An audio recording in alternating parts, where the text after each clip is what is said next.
Yan Ali has become a member.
This is actually ridiculous right now.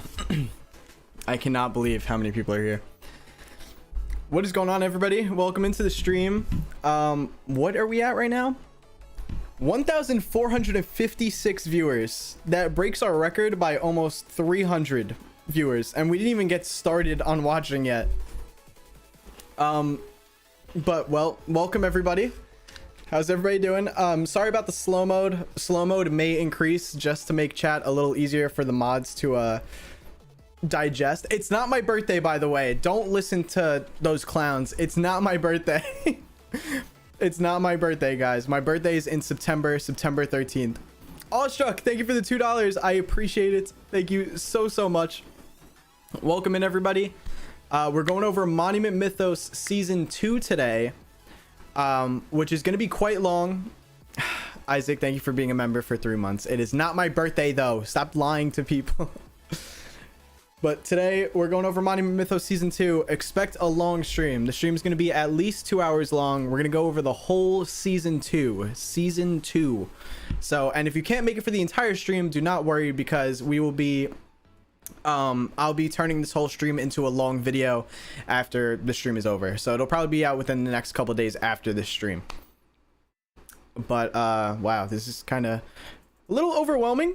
1,600 people in here is pretty nuts. But thank you all for coming through. I'm just gonna wait like 2 more minutes before we start, just because I want to make sure everybody got in. Everybody's probably just getting notification. Baller, thank you for becoming a member, much appreciated. Thank you so much. Mr. T, thank you for the $2. Welcome back, my friend. It is not my birthday, though, but thank you so much. Guys, remember, if you want to become a member, you get access to some videos early, members-only live streams, some exclusive videos. If you want to become a member, there's a link in the description down below. Zed, thank you so much for becoming a member. I appreciate it. Welcome, welcome.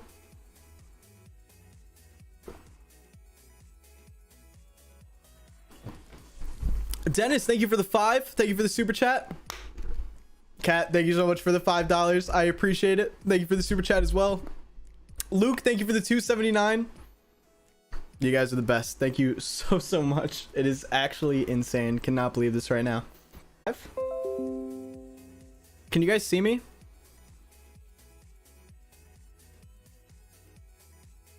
Are we good? Say yes in chat if you could see me.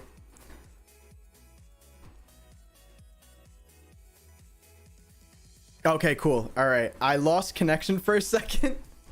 I don't know what happened there. My OBS literally like crashed. I think it's because of the chat.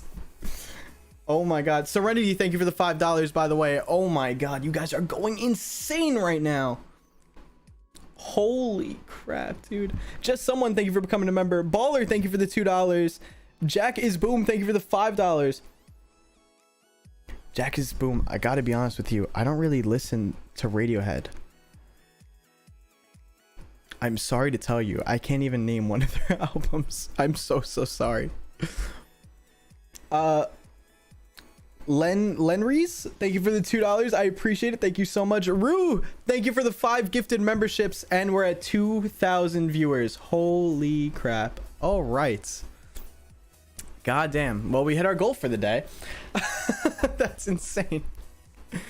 Sanrio, thank you for becoming a member. Much appreciated. Again, we're just gonna wait like a few more minutes just so that everybody could get in here. As you guys can see, more and more people are joining in, probably getting the notification and everything. So we're just gonna wait a little bit more. Thank you guys so much for coming through today. Seriously, appreciate it. I wish I had something to talk about. I really don't. I have no crazy updates for you guys on anything. For those that watch the how do you pronounce it again? Tangy, right? It's Tangy. For those that watched the Tangy virus video, I did find out that there's a part 2, and part 2 will be coming out. It might actually come out before the Monument Mythos season 2 video, because this video will probably take super long to edit. But that video will definitely be coming out at some point. Quack, thank you for the $2. Much appreciated. Oh my god, these things are flying. T is bored, thank you for the $2. Happy that you're excited for the stream. All right. We got a lot to get through today, so I think we're gonna start. Iggy, thank you for the 5. Really happy to see that you're thriving. Congrats on such a bustling stream. You're such a great creator who really deserves it. Thank you so much. I really appreciate that. I cannot believe how many people are here right now. Thank you guys so much. You guys are the best. Seriously. Zed, thank you for the 50. I'm not sure what currency that is, but thank you so much. I found you last week and I already watched all of your analog horror videos. Listen, there's more coming soon. I know some of you guys have been binging like crazy. I'm trying to get out as many as possible, trust me. But thank you so much for watching the content and enjoying it. You guys are seriously the best supporters. Finish, thank you for the $1, much appreciated. And Serenity, thank you for another 5. Javero, I'm probably pronouncing that wrong. I'm so sorry. Thank you for the $2. This is actually nuts. Cannot believe this right now. Kevy Jam, thank you for the $2. Thanks for making awesome content, dude. No, thank you for your super chat. Thank you for being here and supporting me. All right, I'm gonna get started because I know a large majority of you guys are just waiting for us to get started. So here we go. I just want to shout out that holy crap.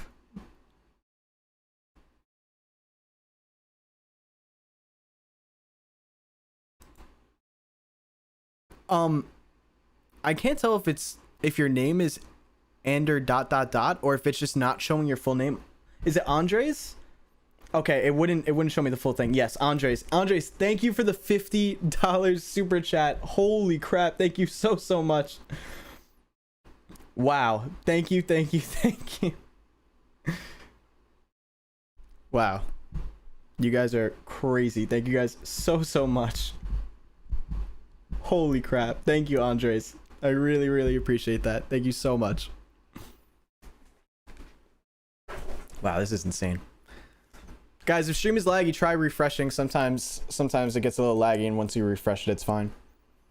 Elliot, thank you for the 3-month membership. I appreciate it. All right, we're gonna try to get started. If there are any super chats, I'll try to go over them at the end of each video. But I want to try to get into the content, because if I sit here, I could definitely talk to you guys all day. So Mr. Manticore, who basically I wouldn't be able to make these videos without Mr. Manticore creating the Monument Mythos series. So other than going and supporting the channel, which you guys definitely should, Mr. Manticore's channel is in the description down below. Definitely be sure to go and subscribe over there. But turns out today, Mr. Manticore dropped a plushie on Makeship. So the link is on his channel as well. If you guys want to go over there and support Mr. Manticore, if you guys are a big fan of Monument Mythos, please go over there, purchase the plushie. It is $30, I believe. Yeah, it's $30, but it's a pretty cool little plushie. Pretty dope. Very creepy. I might cop one myself, to be honest. I think I have to. So I am going to. I'm saying probably, but I definitely will. Abby, thank you for the 5. Always appreciate your love and support, Abby. I hope you have a good shift at work. Killer, thank you for the $3. Much appreciated. And it's Psycho. I'm sorry if I did not thank you for becoming a member. Chat is flying right now. I'm really sorry if I missed anybody. Trust me, I'm not trying to miss anybody on purpose or ignoring anybody. I really do appreciate it. Thank you so much for the $5 and the membership. Oh my goodness. All right, these are the last thank yous I'm giving, and then we're getting started. Lisiesti, I hope I'm pronouncing that right. Thank you for the $11.99, and Emily Johnson, thank you for the $2. You guys are crazy. You guys are absolutely nuts. Oh, Jesus. Okay. All right, so we got 12 videos to get through today. These videos are a lot longer than season 1, so this stream is going to be at least 2 hours long. It'll be probably, I want to say probably closer to 3 hours, most likely. Death Girl, thank you for the 11 months. But we're going to run it through, starting from the teaser all the way to the end of the season. So here we go. Let's run it. Monument Mythos, Season 2.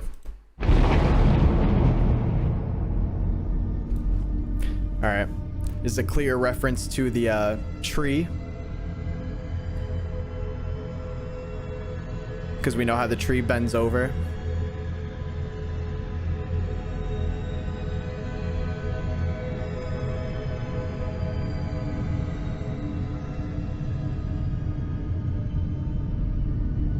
The Monument Mythos. All right, and that's it. And now we have our first video, which is Corner Girl. No description. Only 60 seconds, too. Now let's learn about the sides and corners of different shapes. I'm not Alex. Or an edge is a line segment that joins two adjacent corners of a shape. A corner or vertex is the point where the two sides connect.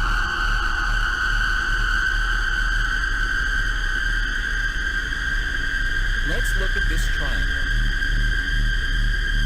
It has three sides. 1, 2, 3. Bro. It also has three corners. 1, 2, 3.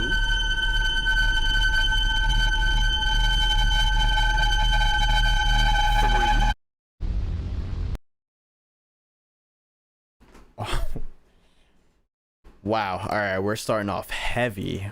What the hell did I just watch?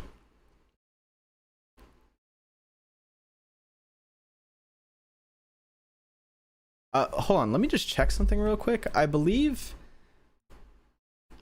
isn't Alex Mr. Manticore? Yeah, volume warning for the whole stream, by the way. Analog horror always goes really low in volume and then really high, so definitely expect that to happen. Yeah, so Alex is the creator of... I'm really confused. Alex is the creator of Monument Mythos. In all of season 1, at the end of every video, it always says like by Alex. And I always thought that was just you know, saying it was him. But this is weird that it's like this is... I do know he changed his name to Mr. Manticore. I'm not sure about the whole story based on that, but I'm not Alex. I just move luggage. Alex based Riley Tillin on me. Riley Tillin, I believe, is the person from Corner Folk, who ended up going to like that corner dimension, right? Come on. I'm whipping out the analog horror book, my notebook that I got my notes down on. I forgot to take it out before. Okay. Yeah, Riley Tillin was from Corner Folk. So Alex based Riley Tillin on me. And then she was luggage. Luggage is so easy to lose. And then we get this shot of a corner. I have no idea what this means. A lot of people were commenting on season 1 saying stuff like, that it was crazy that I started with Corner Folk as the first video. I'm only watching Monument Mythos in the order that the playlists are that he made them in. So he made it so that if you're watching for the first time, you're supposed to watch Corner Folk first, and then if you're watching season 2, you watch Corner Girl first. So I have no idea what this means at the moment. Obviously, it's probably going to be explained later, or we'll get more. But it feels like we're kind of breaking the what is it? Breaking the third wall? Breaking the fourth wall? Whatever wall it is that you're breaking. It feels like that. Very, very weird.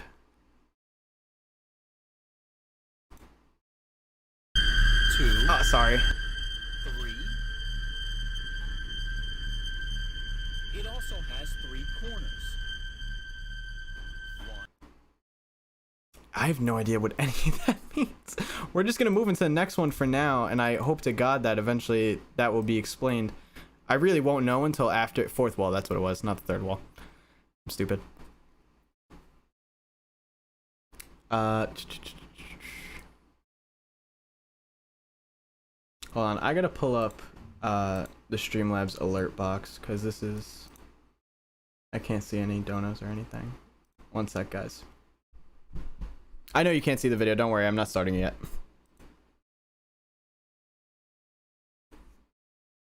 I'm pulling Streamlabs up my other monitor so I could see the donos and stuff. Neil, thank you for the 50. Finally made it. Praise the crab. Hold on. Wait. Oh my god, why is this thing starting me like it's the first time I ever did this? Oh, that's why. Okay. Sorry, I don't want to miss any donos. A lot of you are being super nice and super generous, and I don't want to miss any. Okay, so Neil, thank you for the $50 super chat. Finally made it. Praise the crab and happy birthday. It is not my birthday today. It is on September 13th. So we'll do some kind of celebration stream for my birthday in September.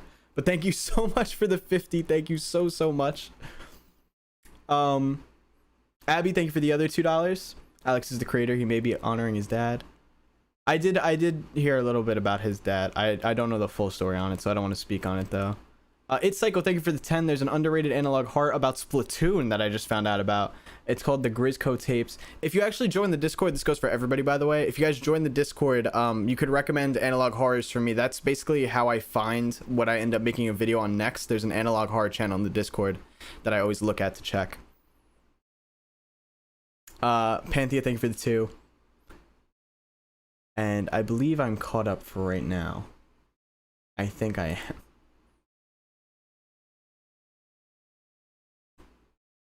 Okay. Yeah, I think we are. Oh, and Dark Fairy, thank you for becoming a member. Much appreciated. Thank you so much. All right. Here we go. Maze Movie Maker. So I heard a little bit about Maze, and they actually reference Maze a little bit in season 1. I believe it's like has to do with the technology of this universe, but let's jump in and check it out. Before you can finish brushing your teeth, before you can finish showering, before you can finish getting dressed, before you can finish breakfast, before you can finish the morning paper, popcorn will be ready.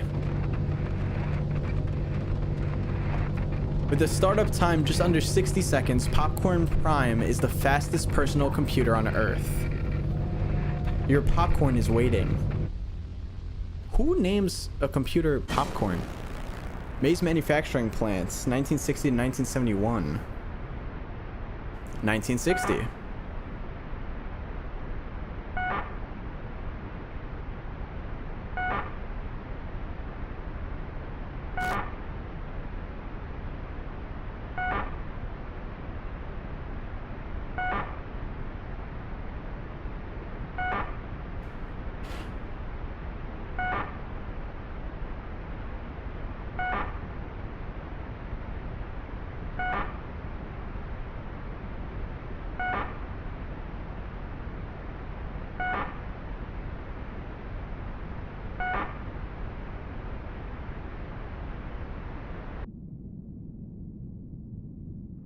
Maze is the U.S. Consumer Product Safety Commission, wanting to know about the mandatory recall of all personal computers. Personal computers may pose a risk to American lives and infrastructure. What? But when exposing your computer, a local hazardous tech collection center. Your safety is of the utmost importance to us. Why did they recall the computers? In 1960, Maze Machines is founded by Rob Carriers. And who else was that? And Rob Watroba. In 1969, President Dean establishes the Department of Technology, uniting all major American computer corporations and allocating billions of dollars towards technological advancement. Now this delegation pays him this ovation and rises to its feet. By 1970, Maze produces the first personal video camera and home computer.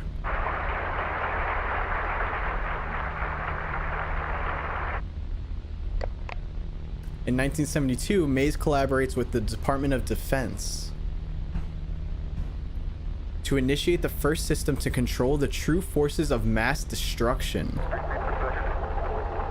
Project Horned Serpent.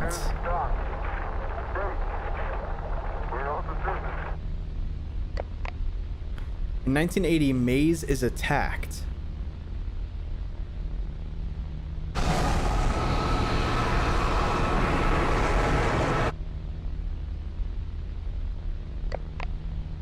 In 1990, the last American personal computer is shut down on national television.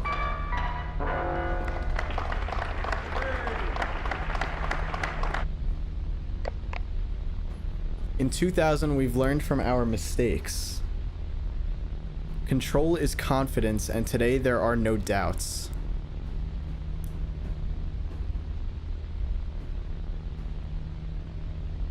With Maze Movie Maker, now you can take control. Quick little thing about the Maze Movie Maker thing. They actually mentioned that the person that made the, oh my god, why can't I remember it? Second to last video of season 1, that person takes a trip to, oh my god, where did they go? Where did they go? What was the name of that place? Oh, it's gonna drive me insane. I should have had season 1 pulled up. The Grand Canyon. The Grand Canyon. They make that video with the Maze Movie Maker. That's all I had to say.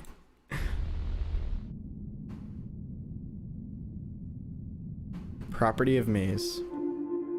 Exploring under a maze factory. Don't worry, guys. We are going to go back. I know that there are a few things that we need to go over about this video.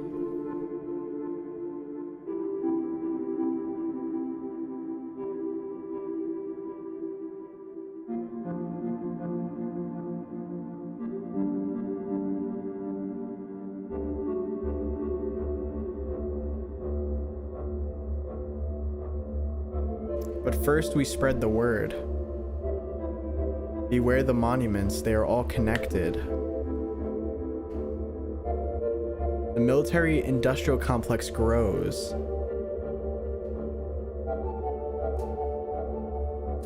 Wait, so Maze spread the word? It was Maze that was doing all that? The cave was very quiet and humid. Yeah, it looks really wet. The air felt charged too.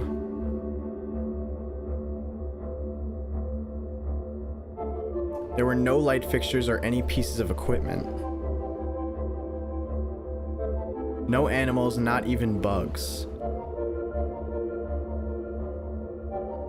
It felt so empty.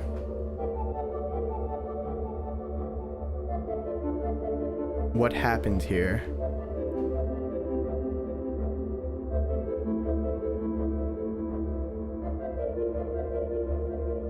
Come on, don't. I'm already confused enough. You don't have to blur things out.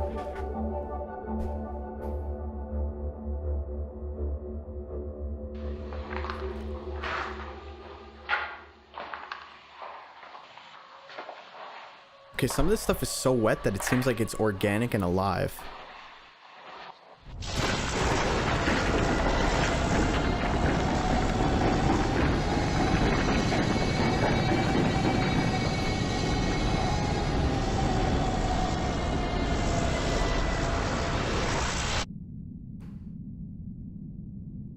Do not visit these sites. They have not been fed in years.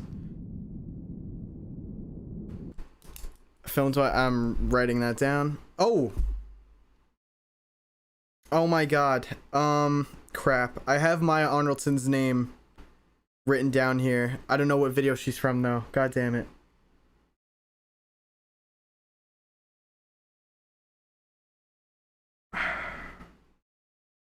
I didn't write the video that was from. Oh wait, Maya Arnoldson's the one that they tried to make the Lincoln Looker. Yes, Lincoln Looker. Thank you, chat. See, this is why you guys are here. Yeah, so Maya Arnoldson was the one they tried to get to for the Lincoln Looker. And if Nathaniel Arnoldson is her brother, then that also ties back to the Grand Canyon video. Because it was the Grand Canyon video where their family was like on trips looking for Maya. Oh, wait, that would make so much sense. Okay, all right, potential theory here. Obviously, some of you know. If you know any spoilers for the series, do not say them, please. Do not ruin it for everybody. So this is my theory at the moment. All right, well, first we have to go through this. So, going through the video, that is it, right?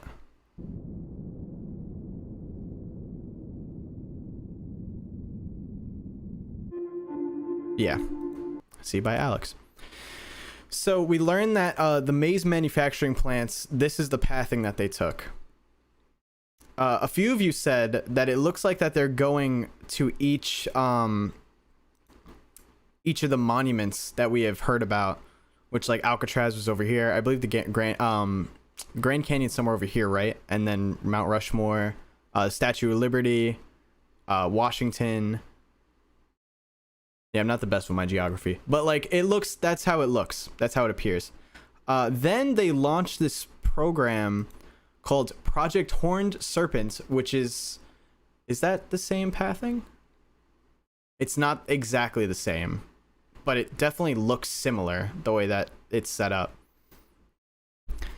Now, there's this obviously horned serpent here, and then at the end, the image we see, if I could pull it up, I can't even 100% say what this is, but it looks very, by the spikes here, it almost looks like it could be a serpent that's down there in these caves. I mean, clearly it seems like that Maze did these because their facilities are above these caves, and this cave system might go throughout the whole US. So my theory is, if Maya went missing, that something happened to Maya in these caves, which we could have just witnessed at the end. And Maya transforms into that monster that we see in the Grand Canyon. And Nathaniel, who is with her, is looking for her. And that's why she's at one of the facilities, because it's right above the Grand Canyon. That's my theory, potentially. I could be wrong, though, obviously. I'm just spitballing here. I'm just spitballing my initial thoughts. It's always a lot easier to record these videos and then go over them after, because I could take my time to go throughout the video and like analyze the whole thing. But these are just my thoughts at the moment. But yeah, very interesting. My confusion is, can someone clarify here for me if this is what they meant? Like, this is property of Maze, this video, right? And then they say, but first we spread the word. So is Maze the ones actually doing all this graffiti?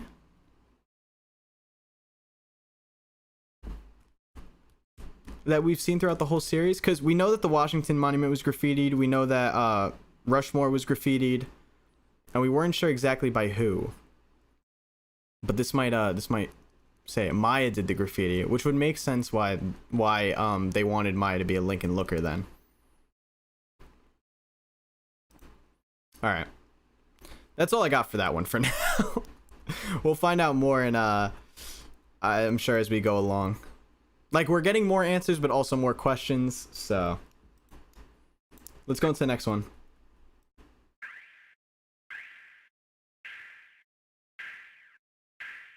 March 2021.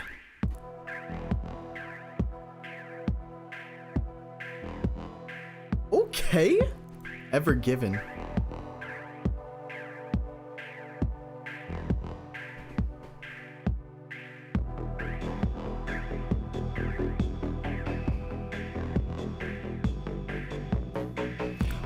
Oh, you're saying that last video was seized from Maya, and that's why it says property of Maze. Like Maze took the video. Okay, I get what you're saying now. I get what you're saying. March 23rd, 7:44 a.m. April 6, 2021. President Clinton announces nuclear solution. Oh, Maze News. Did you see that? For the last 2 weeks, the container ship Ever Given was obstructed.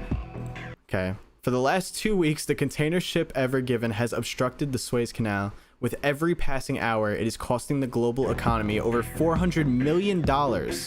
At the request of the Egyptian president, the United States will end the crisis with nuclear force. Both Congress and the United Nations Security Council have approved the use of a small thermonuclear weapon on the Suez Canal, several miles from the Ever Given's location. The blast itself will not reach the ship. However, the waves generated are expected to dislodge the Ever Given from its present position. Evacuations of the cities along the waterway are in progress.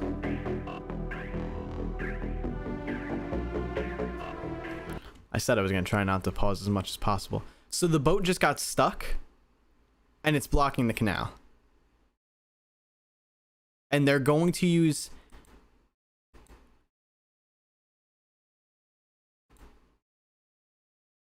a small thermonuclear weapon to dislodge it? That sounds like a really big jump. Like, that sounds like a major jump. Like, there's really no other way to fix that.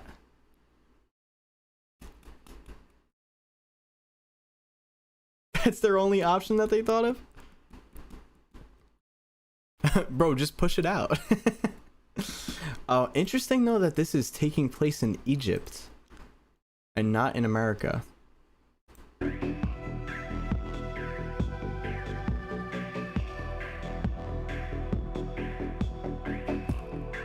Legalize nuclear bombs. All right, who donated the $2 super chat and wrote penis? Also, Skyrim, thank you for the $1. April 10th, 2021. Okay, then.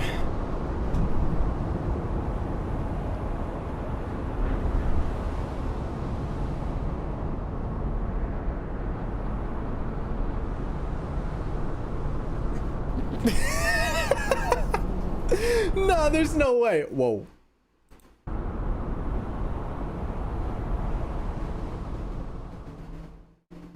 Twitter machine? Where did the Ever Given go? The ship disappeared according to officials. It got up and left. Why is everyone confused? Remember the ship that was stuck in the Suez Canal? It just disappeared.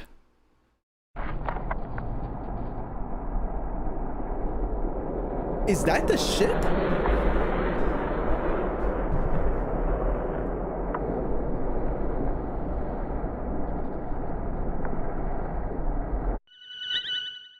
The Americans just released a monster. Nobody asked for a sequel to Attack of the Crab Monsters. The Americans destroyed the Suez Canal and released a demon. Great. This is totally how Twitter would go. So is the ship alive or is there something underneath? Suez Canal crab will not be destroyed, says UN Security Council.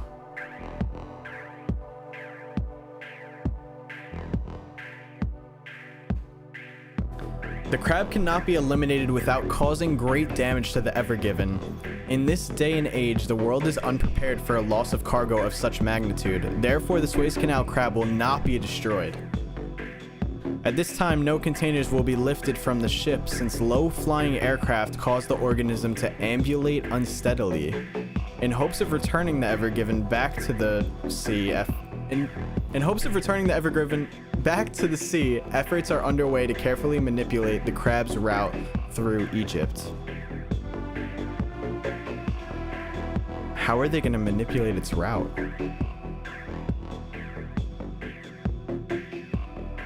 Barricade 1. Barricade 2.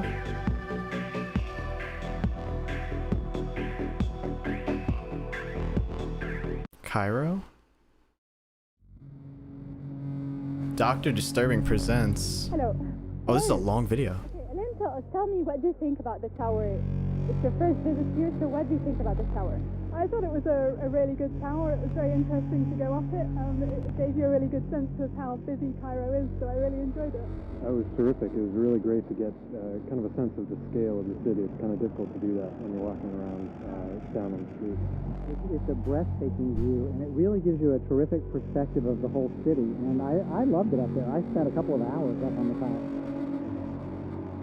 The 2021 Cairo Tower Stampede. Due to evacuations around the Suez Canal, millions traveled to Cairo in search of housing. In response to this migration, many building capacity limits for popular attractions were inflated. The Cairo Tower, one of the tallest buildings in Egypt, had its own recommended capacity limit increased from 700 persons to 1,000. April 16th, 2021, 3 days prior. On the evening of April 16th, 2021, upwards of 1,200 visitors toured the Cairo Tower at once. Although concerns of overcrowding had been raised by several staff members, the building manager dismissed their comments. Since the Suez Canal crab would be passing by later in the evening, he also encouraged visitors to enter the upper levels of the tower, as that would provide a better vantage point. At 8 p.m., the Suez Canal crab was observed to have turned toward the Cairo Tower and proceeded to approach. Despite an alert sent out by the Egyptian government for civilians to immediately vacate structures in the crab's path, most visitors ignored the warning and stayed on the upper levels of the Cairo Tower as it came near. At 8:15 p.m., the Suez Canal crab was seen to have stumbled, and in an attempt to regain its balance, crashed into one side of the Cairo Tower, killing over 200 people. The resulting tremors that traversed the building damaged its staircases and elevator systems beyond repair. The cascade of shipping containers from the Ever Given, knocked forward by the momentum of the initial stumble, lasted for over 2 minutes, as an estimated 800 containers broke from their locks and pushed forward an additional 1,000 containers. As all 1,800 containers tumbled down through the building, the structural integrity of the Cairo Tower rapidly diminished. Falling debris and containers are reported to have killed over 800 visitors.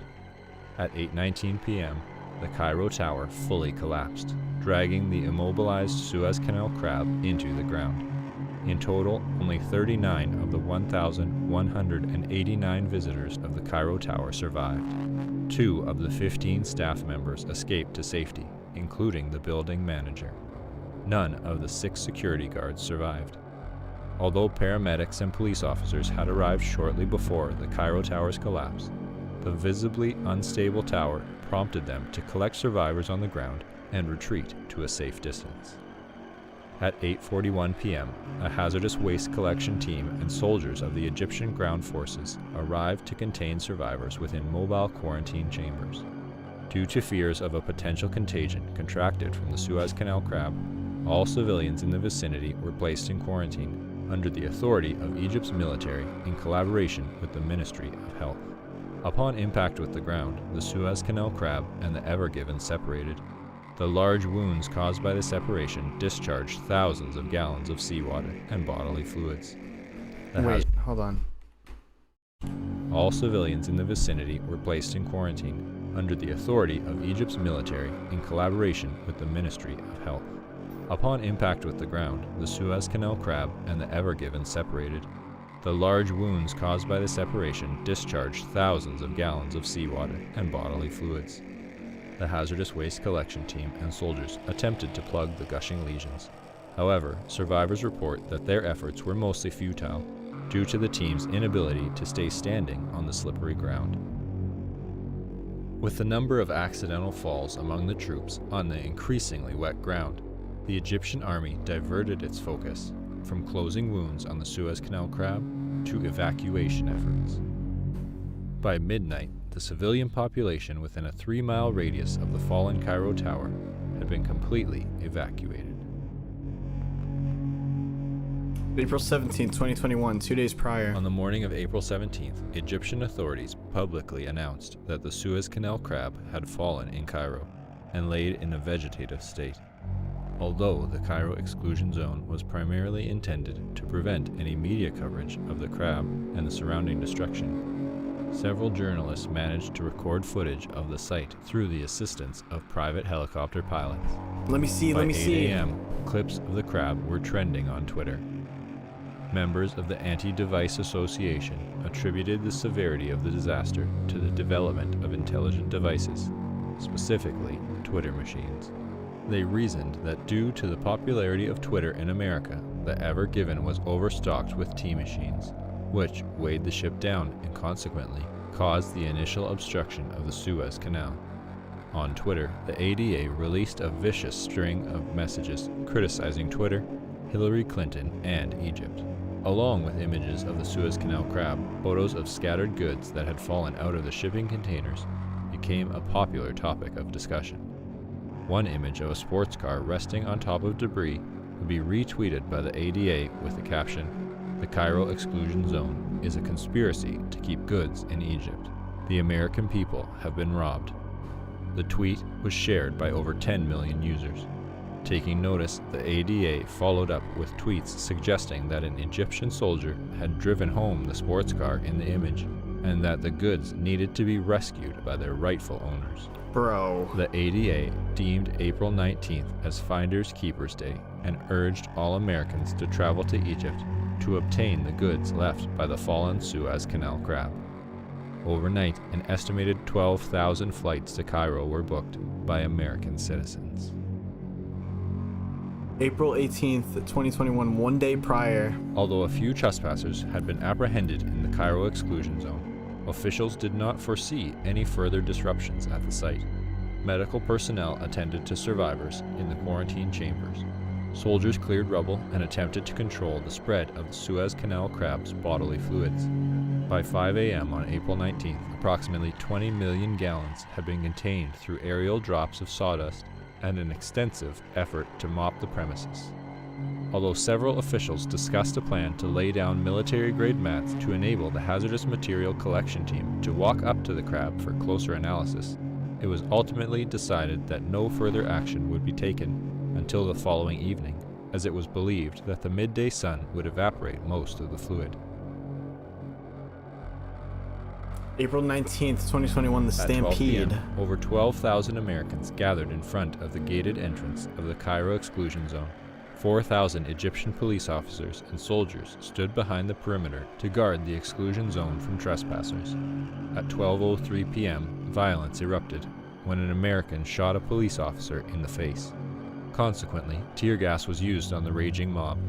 Tanks and heat rays arrived shortly afterwards to deter any trespassers. However, by 12:10 p.m., the front entrance gates of the Cairo exclusion zone collapsed from the force of the charging crowd. Informed of the approaching Americans, medical personnel and survivors at the epicenter began to vacate the premises. By 12:43 p.m., the first Americans were seen by officials at the epicenter. Although the wet ground was expected to significantly slow their approach, several citizens had arrived earlier than anticipated since they had utilized car hubcaps to slide quickly across the ground. With no law enforcement at the scene, the American citizens began to collect fallen goods and pry open shipping containers.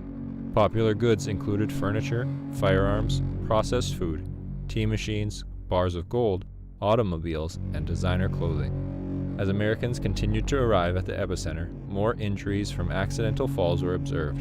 Concussions and broken arms were the most common injuries during the initial break-in. at 1 p.m., several fights broke out over a Ford pickup truck that had rolled out from a container and crushed a family. 3 aggressors were shot by a man who had found a rifle.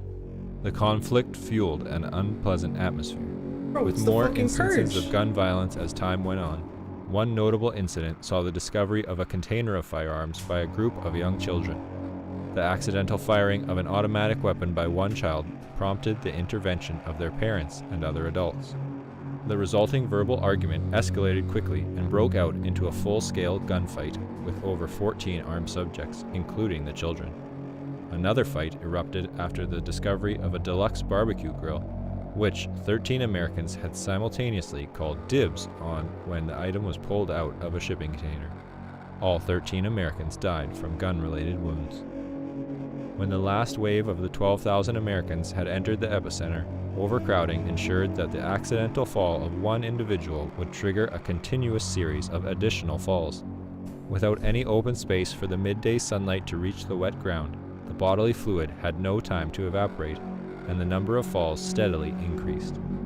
At around 1:30 p.m., one of the posterior legs of the Suez Canal crab twitched and incited panic in a nearby crowd. As Americans attempted to flee, many fell on the slippery ground and were trampled by those rushing behind them. By 1:33 p.m., the screams of the panicked crowd had reached a deafening volume, reportedly being heard over 5 miles away. Due to the reinforcement of the Cairo exclusion zone's gates and orders from the Ministry of Health to prevent any American citizen from leaving the exclusion zone, the massive crowds were kept inside the 3-mile radius of the epicenter, held in place by an orderly line of tanks that flanked the entirety of the zone's perimeter. The gates stood for over 6 hours as Americans ran from the epicenter. Many soldiers became ill at the sight of injuries caused by the thousands of bodies being crushed into the metal bars. By 7:15 p.m., everyone within a half-mile of the gate had perished from extreme pressure. Heat exhaustion, accidental falls, and gun violence were also major causes of death. The Cairo exclusion zone gates were opened at 8 p.m. Soldiers searched for the remaining survivors. Of the over 12,000 Americans who had arrived, only 944 survived. 77 of the American survivors were found kneeling around the Suez Canal crab and claimed to have been promised from a deity that they would survive if they prayed to the crab. However, none of them could account for the remains of dead worshippers that littered the ground around them. They would later establish the Church of the Ever Given during their stay at a local hospital. Howard Melrose, an American journalist permitted to visit the Cairo exclusion zone the day after the stampede, said of the site, "It looked like something from a medieval painting. All of their bodies were jammed into each other. Everyone became one." The Cairo exclusion zone is a UNESCO World Heritage Site.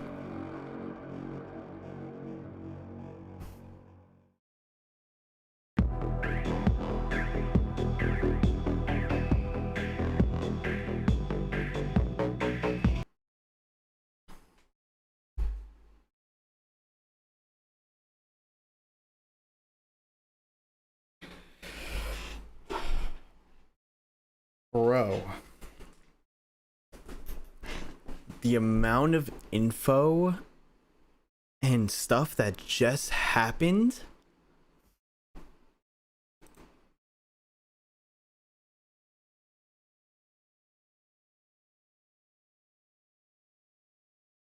is nuts.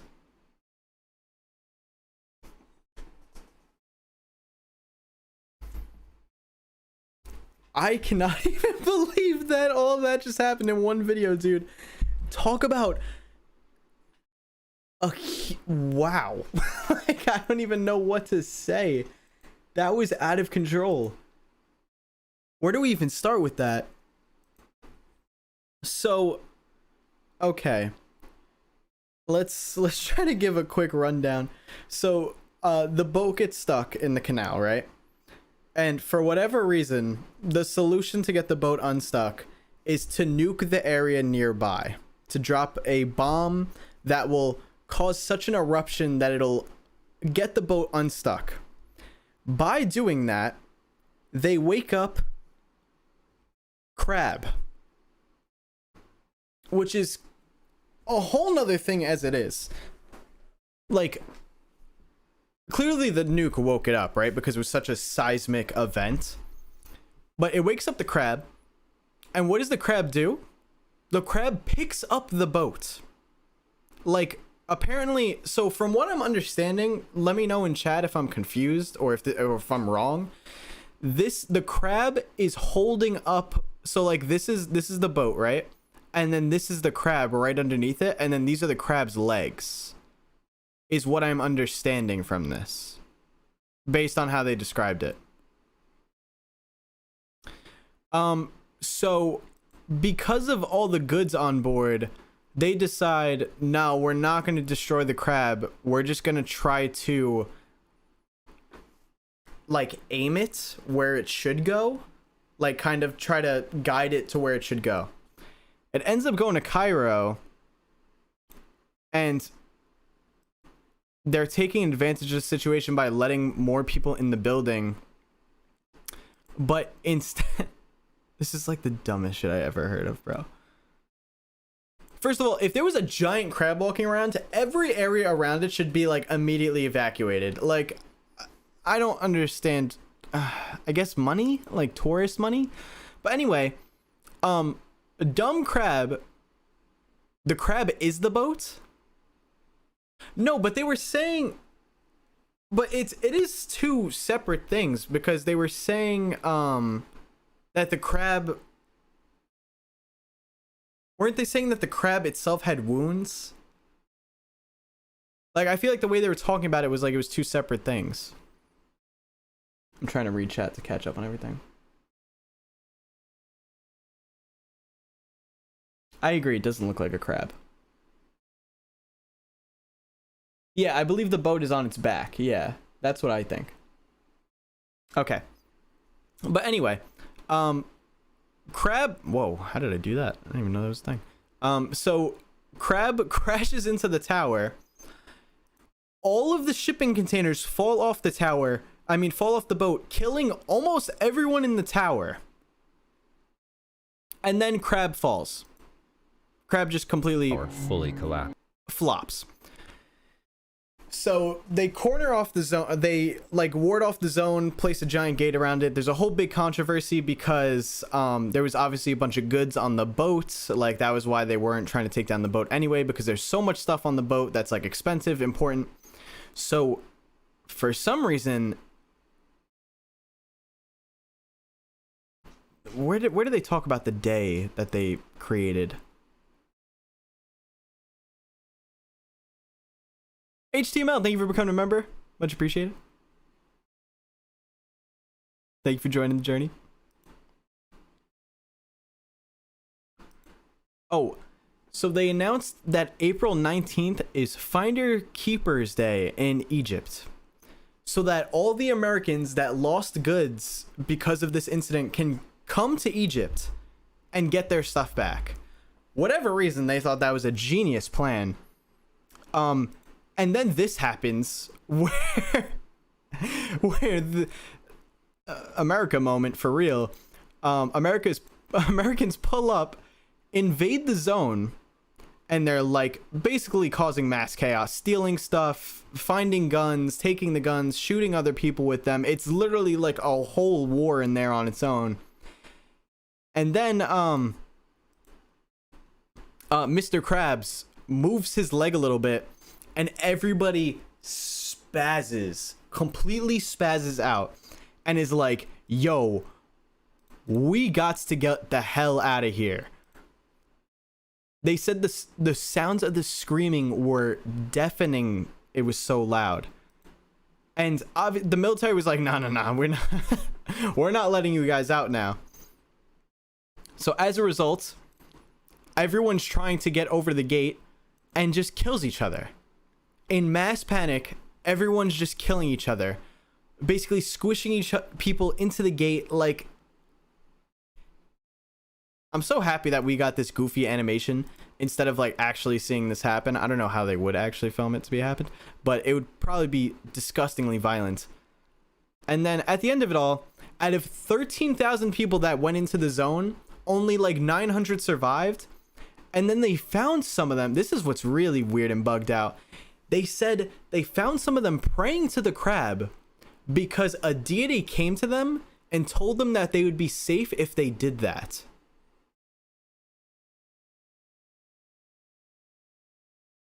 Like, there's just so much to unpack here in this video alone.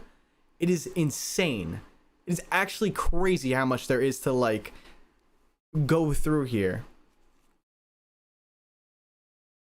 Also, apparently Hillary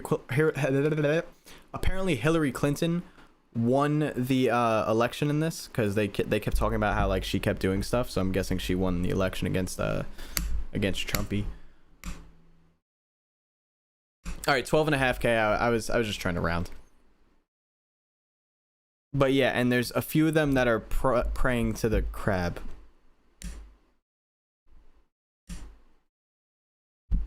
Like, I don't even know what to think of that. I don't. This is just, it's not, I can't even like theorize anything here because it seems like it's just that they're introducing like another situation to us, like how they were introducing Liberty Lurker and Lincoln Lookers and everything. Like, it's just a whole new situation to digest. And this happens, this is a very recent event in the timeline. And it also shows us that these creatures and things are not just they're not just in America. Like, they are worldwide, which is interesting because majority of the incidents have taken place in America. Oh yeah, and then they set up the Church of the Crab. Like, bro, what? Actually insane. I don't even bro. Like, I don't even know what to think about this. That was crazy. That could have been like 3 separate videos on its own. All right. Let me say thank you to some of y'all for your super chats. Space Monkey, thank you for the $1 super chat. Ahego Amigo, I hope I'm pronouncing that right. Thank you for the $2 super chat. The crab eating good tonight. Yeah. I don't, that's the thing. I don't even know what's up with the crab. Like, it doesn't seem like it was causing any harm on purpose, which is weird. Like, it didn't actually like on purpose try to kill anybody.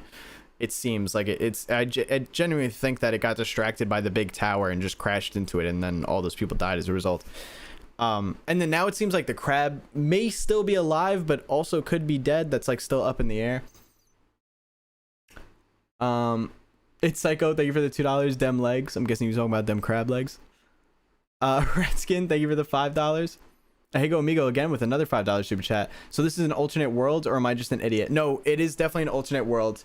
Last time I checked, Hillary was never president. Yes, exactly. It's an alternate universe where a lot of things are the same, but also a lot of things are very different. Like, obviously, like, instead of Nixon winning the presidential election in his era, James Dean wins instead. And then, as you can see, Hillary wins instead of Trump. Like, so the timelines go in the same path, but also have different events that lead up to them. Ali, thank you for the $2 super chat. Oh wait, that was, you were the one that said penis earlier. I definitely said that one before. And Ratskin, thank you for another $5 super chat from before as well. All right. Yeah, so I guess we'll just go into the next one. Guys, don't forget to join the Discord if you haven't already. Link is in the description. Also, if you want to follow me on Instagram, that's cool too. I post on my story a lot. Be sure to head over there. All links in the description. All right.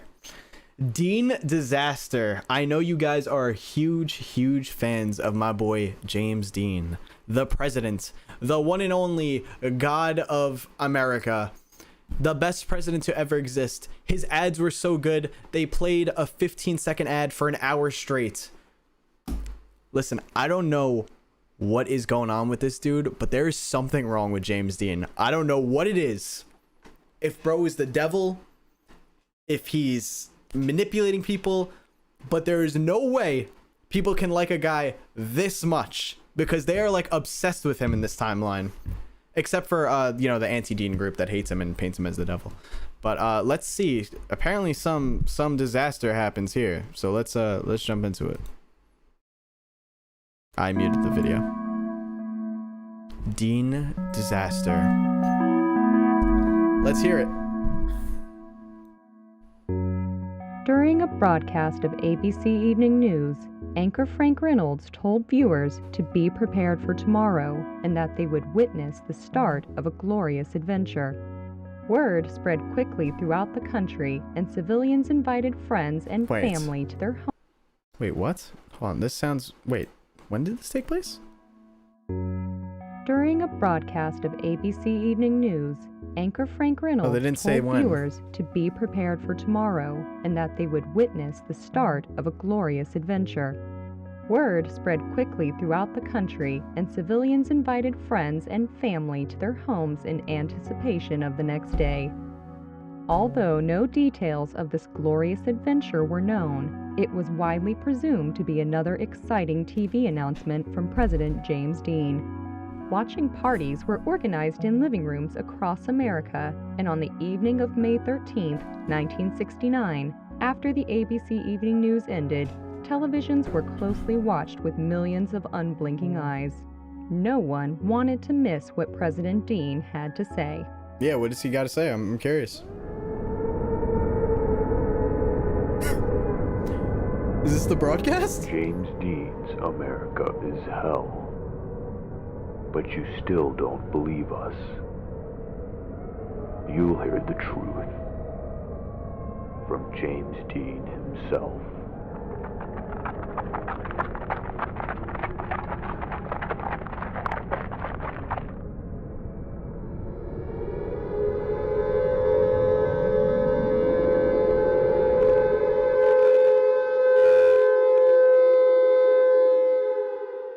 Immediately following the broadcast, air raid sirens activated across all 50 states. The sirens blared at a far greater volume than usual and burst the eardrums of every civilian within a 4-mile radius. The resulting panic triggered severe overcrowding at bomb shelters and deadly stampedes in the streets. Thousands were trampled and hospitals were overwhelmed within the hour. Fires broke out in all major cities, and cars left running in the streets produced lethal amounts of carbon monoxide, which flowed into poorly ventilated bomb shelters and suburban homes. In Washington, D.C., the White House was placed into lockdown immediately after the TV hijacking, and President Dean was rushed to a maximum security underground bunker.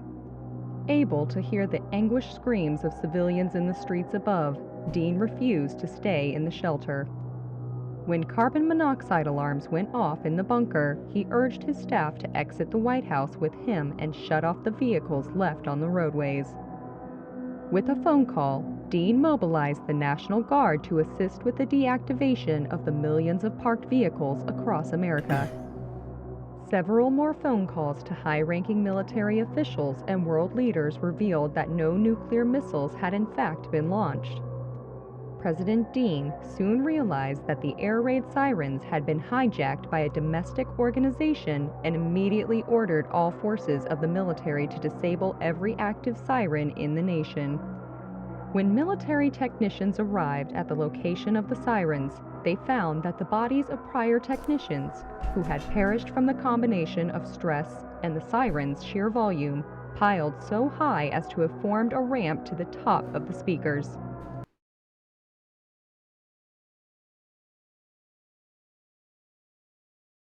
What is going on this season, dude? Hold on, wait, I need to run that back. Realized that the air raid sirens had been hijacked by a domestic organization and immediately ordered all forces of the military to disable every active siren in the nation. When military technicians arrived at the location of the sirens, they found that the bodies of prior technicians, who had perished from the combination of stress and the siren's sheer volume, piled so high as to have formed a ramp to the top of the speakers. The overcrowding of streets by civilians and unaccompanied cars frequently blocked the path of emergency vehicles and prolonged the process of disarming the sirens. Against his advisor's wishes, President Dean tasked himself with the deactivation of an air siren near the White House. Although he would accomplish the task fairly quickly, Dean sustained permanent ear damage and was rendered fully deaf. Yeah, it was a stupid idea. The sheer volume had also caused countless blood vessels in his body to burst and produce several abdominal hernias. His condition was shared among the millions of other Americans who had been near the sirens at the time of their activation. 3 hours would pass before all air raid sirens would be fully disabled. The next morning, at the advice of federal authorities, civilians slowly made their way from the shelters back to their homes. Although some continued to stay in the shelters for fear of radioactive fallout, most accepted the explanation given by military officials over the radio. There is no nuclear holocaust. A domestic terrorist organization hijacked the sirens of America. The streets were littered with bodies and automobiles. The National Guard handed out blindfolds to the young, sick, and elderly as they exited the shelters to prevent the scenes of bloodshed from causing fainting spells and heart attacks. At the Walt Disney Medical Center, physicians examined President Dean and other members of his staff who helped disarm the sirens. All were diagnosed.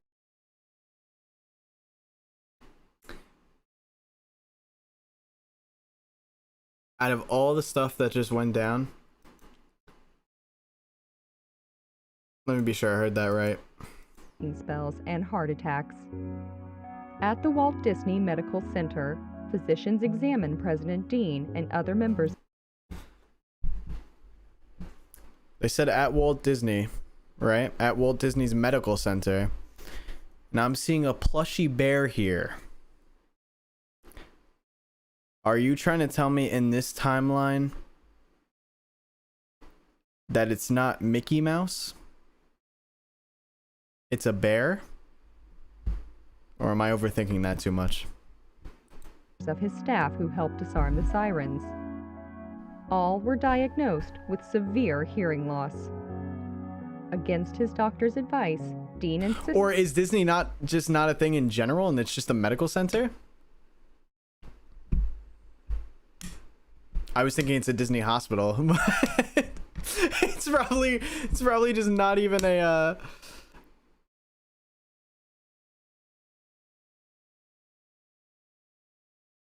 Are they implying that Disney doesn't exist in general and it's just a hospital in this timeline? Dude, this is all right. Let's just go over real quick what's gone down so far. So Dean, notoriously for putting out his amazing broadcasts, right, on TV that people are like, you know, gushing over. They love Dean's broadcasts. On the broadcast that gets put out, it seems that there was a TV hijacking, most likely or definitely by the Anti-Dean Association, where they played what we watched and then they set off the nuclear sirens at such high volumes that people's eardrums were bursting. People were running out of their cars, running into fallout shelters. People were spazzing out across the country, freaking out about it. And it was all just because that they hijacked the sirens and they hijacked the news broadcast. The question is, why does, like, I understand not liking a political figure, right? But they have to know something if they're going this far with it. Like, the Anti-Dean group has to know something about this dude that they are so heavily against him that they would cause all of this insanity to happen. Like, you're not even just messing with him at this point, you're messing with like the whole country. It's insane what they're doing to go that far. And then, you know, Dean, being the god of all presidents, was like, I'll go out there and do it myself, and, you know, made sure to try to fix the situation the best he could, even though he messed up his own body trying to turn them off.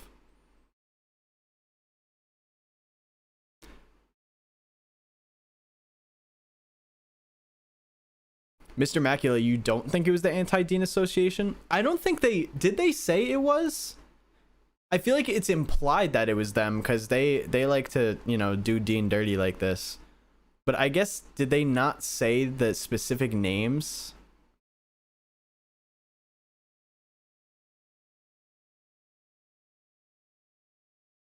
I don't know if they specifically said it was the Anti-Dean Association. All were diagnosed with severe hearing loss.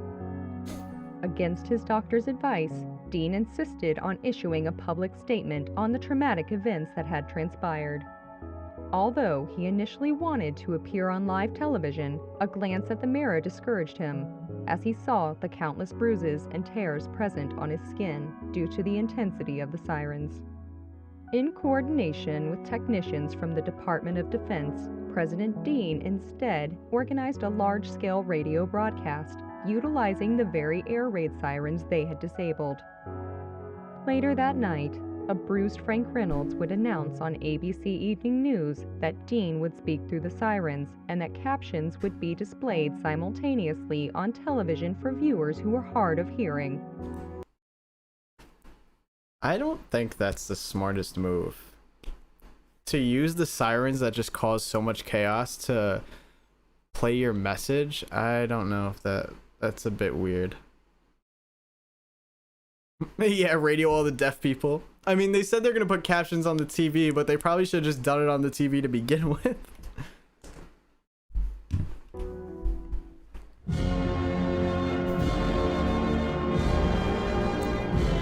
Seal of the President of the United States. He will be with you in just a moment.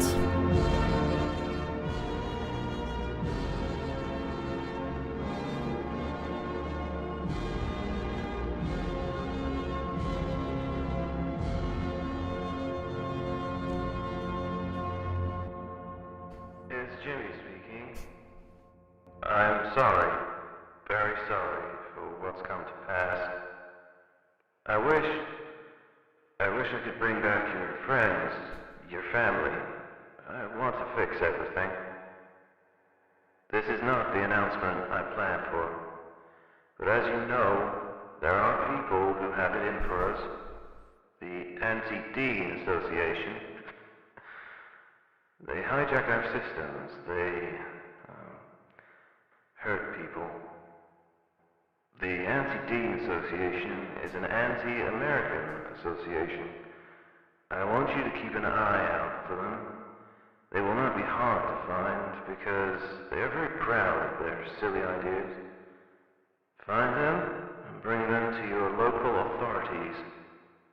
We'll make things right. We have places for people like them. This is Jimmy signing off.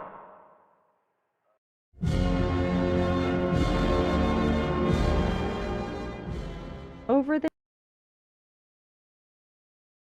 Again, I don't know what it is, but there is something sketchy about this man that I do not like. I don't know what it is, but there is he's cooking up something, and I don't think it's gonna be good. I don't know, there's just something in the way he said that. I don't know. The next week, hundreds of thousands of anti-Deaners would be apprehended and sent to correctional facilities around the United States. These facilities, meant for the anti-American, were aptly located near or at national monuments in order to symbolize a return to American virtues. Most would stay for merely nah. I was thinking that in my head. I should have said it out loud. I was thinking, what if they apprehend these people and then use them for the monuments? And that is exactly what they just said. We bring them to the monuments to, America. Nah, bro. You're that's some sketchy stuff going on there. Released again. Friends and family of rehabilitated anti-Deaners frequently claimed that they would have improved Hold on, I'm going back. Facilities around the United States. These facilities, meant for the anti-American, were aptly located near or at national monuments in order to symbolize a return to American virtues. Most would stay for merely a few weeks before being released again. Friends and family of rehabilitated anti-Deaners frequently claimed that they would have improved personalities, no recollection of their past criminal activities, and even slightly altered physical appearances. These methods... Oh my God! Were they just switching them? Were they just switching them with alternate reality versions of them?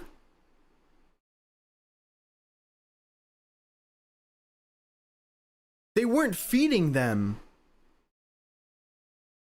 They weren't feeding them because they come back to their families, but they look slightly different and their moods are different and they have no recollection of their criminal past. That screams like that alternate version thing, like what happened at the Rockefeller Center. Yes, exactly. Yes, HTML, like exactly what happened to the children. They swapped them.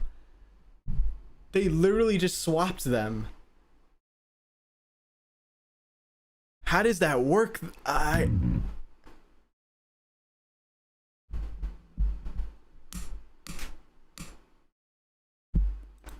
Were so effective in calming the terrorists' recollection of their past criminal activities and even slightly altered physical appearances. These methods were so effective in calming the terrorist that many innocent civilians requested themselves to be sent to these facilities in hopes of radically changing their lives. However, federal authorities would deny any admission to those who were not affiliated with the ADA. During one address, President Dean acknowledged the high volume of requests from the public. Dude, this is crazy.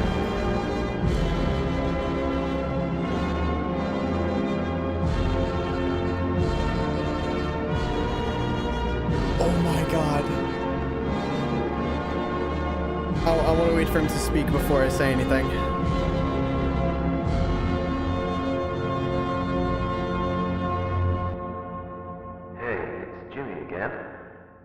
A lot of you want to be sent to the same places we're sending those anti-Diners to. I get it. Those who come out of these places, they look clean as a whistle. But if we send you to those places too, then those correctional facilities lose their purpose.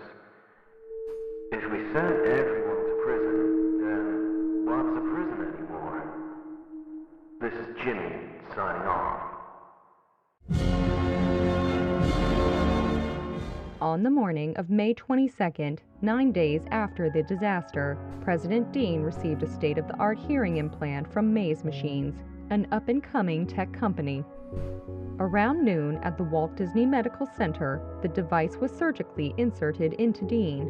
The sound quality of the implant and the speedy nature of the surgery inspired Dean to imagine a new government department, which would be able to oversee the mass production and distribution of quality hearing implants to the American public. That evening, President Dean requested an emergency session of Congress and proposed the ambitious project. I can't hear a damn thing. Did you hear me? I can't hear a damn thing. Neither can you, or you, or you, or you. It doesn't matter whether you were near the sirens or not. None of you are listening. We need to bring together those technology companies to build and send hearing devices that the public needs. Hearing devices that you yourself need. And through a collaboration with the Department of Health, we can give back to the people what our failures took away. We can let a mother hear her child laugh again, and let a man hear his dog again. We can give everyone their hearing again. And who's stopping you? Listen to the public. You're all about deadlines too. So here's one. By July 4th, I want every American to hear the fireworks. Due to a malfunction in his auditory implants, Dean was unable to hear himself and as a result spoke much louder on the Senate floor than on previous occasions. The volume of his speech, which greatly amplified his compassion for the American people, profoundly affected the senators, and in the early hours of May 23, 1969, after 10 hours of discussion, the Department of Technology was approved. It was the fastest an executive department had ever been established. By May 27th, All persons with hearing loss attributed to the anti-Dean disaster would be eligible for the surgical implantation of a hearing device free of charge. I'll go back. Mass operating rooms would be established throughout the U.S., able to house over 1,000 patients at once. The use of surgical androids was approved on June 6th, which increased the number of surgeries performed per day over 250%. Once all victims had been treated, those with deafness unrelated to the disaster also became eligible for the surgery. On July 4th, it was announced that there was no incidence of severe hearing loss in the country. The United States was the first nation in the world to eradicate deafness. The achievement had been expected for some time since its first mention during Dean's congressional address. In preparation, many health organizations, both domestic and international, had prepared to host banquets for Dean and grant awards to him and his staff. However, President Dean spent the entirety of Independence Day racing cars with close friend Richard Nixon at a local speedway. Though many would cite the recovery from the anti-Dean disaster as James Dean's finest hour, the president was never willing to accept responsibility. All we did was fix some ears.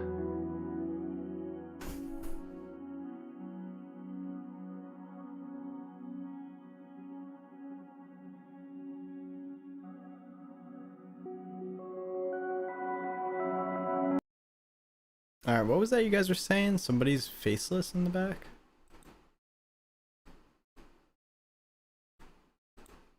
Huh. I didn't even notice that. Bro's got no face.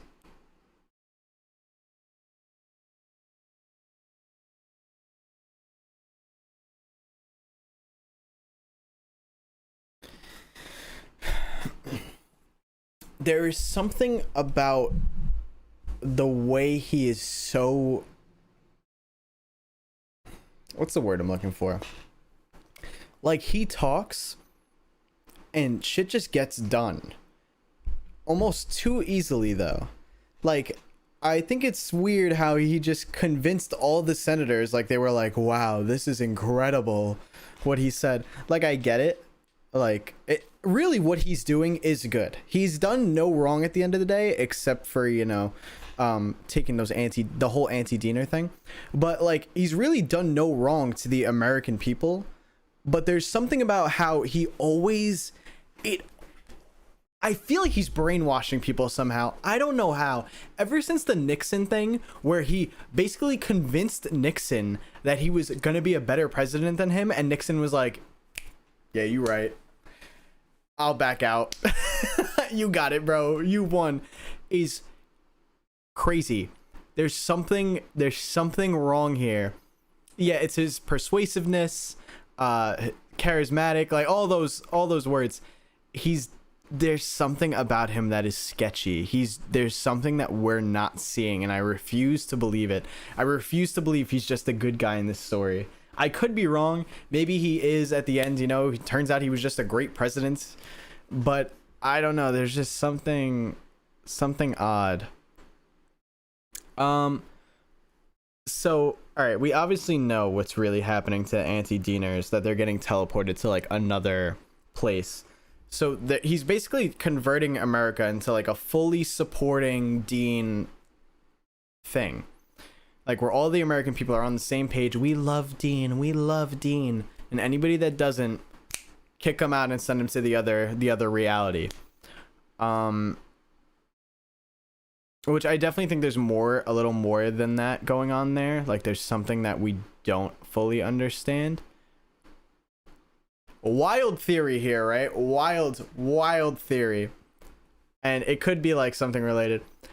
If he has some kind of power to manipulate people, like actual power to manipulate people, and the anti-Dean cult are the people that the power doesn't work on, so he's swapping them out in realities for people that they will work on.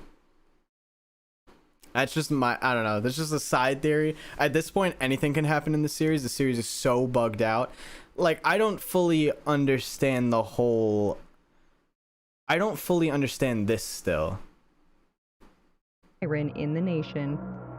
When military technicians arrived at the location of the sirens, they found that the bodies of prior technicians, who had perished from the combination of stress and the sirens' sheer volume, piled so high as to have formed a ramp to the top of the speakers. Like, how did all these technicians die trying to do it, and then James Dean just does it? Oh yeah, you guys were saying read the description, that's right. Statement from Mays: out of respect for deaf culture, the surgical procedures developed under the Dean administration were made optional for all Americans. However, acute social pressure compelled nearly every citizen with deafness to accept medical treatment.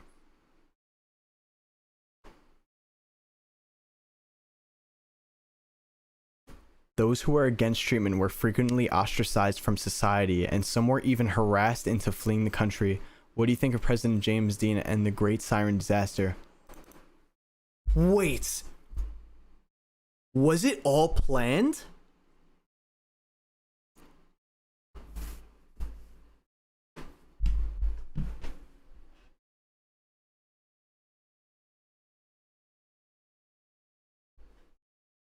Did he make like every American deaf so that they would have to get surgery? They would have to get this like implant in to fix their ears. But really, he just implanted something in all of the American citizens.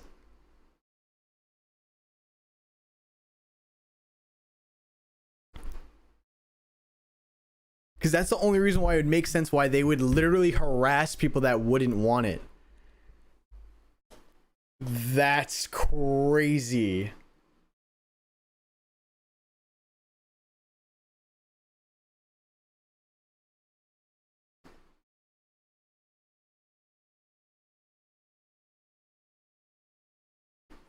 And he actually does get, so he that would also mean that he created the ADA, that he created the Anti-Dean Association. And if the Anti-Dean Association people are the only people that know about it, or I don't even know, why would he still then get rid of them?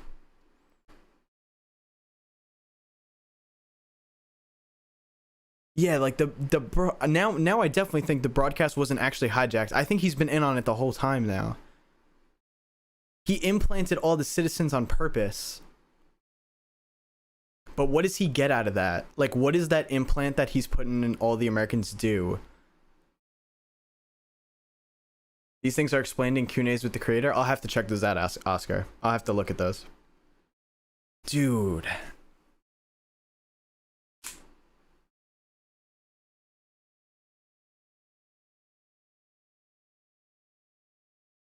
All right, wow, thank you for telling me to read the description, because that totally changes the perspective on it. However, acute social pressure compelled nearly every citizen with deafness to accept medical treatment. Those who were against treatment were frequently ostracized from society. Some were even harassed into fleeing the country. Basically, if you don't want to be a possessed American, get the hell out of here. No, it's got to be something more than money. It's got to be something more sinister. See, we're starting to like in season 1, right? We're given all these things, like we're given like the whole Dean thing, and then we're given each monument and its locations, and now we're like learning more about each topic. It's like growing and growing each topic, and eventually they're going to intersect and we're going to see how they all connect. That's what's really going to excite me, is when we see how everything fully interconnects. Like they teased us in this one with being like, oh, we sent all the anti-Deaners to the monuments to be converted, you know what I mean? And obviously we know what happened to them, really, but we don't fully 100% know the full connection there. Like there's definitely more to it than what we know. Oh my god, this series is so good, dude. We learned so much in 4 videos. We didn't even watch 5 yet. I'm gonna be honest, I think we're gonna have to divide season 2 into 2 different parts. I didn't want to do it into 2 parts, but it is so long, I don't think we're getting it all done today. Because the stream is almost at 2 hours long, and these videos are the shorter ones of the season. The last like 5 videos are all really long. So I think we might go over 2 more videos, and then I'll have to do another stream for season 2. I think that Dean is a demigod who uses his powers for good and bad. Even with everything screwed up with the Dean verse, I'd rather live in it than the current one. I don't know, man. I don't know. I gotta, before I say something like that or agree to something like that, I gotta see what else happens in this verse. It sounds like there's a lot of unnecessary death going on here. I mean, he did end the Vietnam thing early, right? So I mean, that was good. That kind of relieves some death, but we'll have to see what else happens, because he sounded like a good guy, but he's not sounding so good anymore. Yeah, I don't want to divide the season into two, but at this point we're gonna be here for like 4 hours, because the series is already over 2 hours without me speaking. Like, if we're just playing every video back to back, it's over 2 hours. But then on top of like me talking and like explaining it to you guys and giving you guys my thoughts, that adds like another hour and a half alone. So where do you recommend analog horror channels? In Discord, there's an analog horror suggestions tab in our Discord. You could join our Discord with the link in the description of the stream right now. If you just scroll down, you'll see the link down there. Or one of the mods can put the link in chat too. If you can, mods. Thank you. W mods. Hold on, let me just go back. Let me make sure I didn't miss any other descriptions, which I did. All right, so like for the canal video, statement from Maze, Arabic text is incompatible with English T machines. To view Twitter posts sent from Arabic T machine, please use an Arabic T machine. Likewise, please use an Arabic intelligent device to watch MNN, Maze News Network, broadcast in Arabic. Otherwise, the text on screen will be distorted. Share these tips with friends.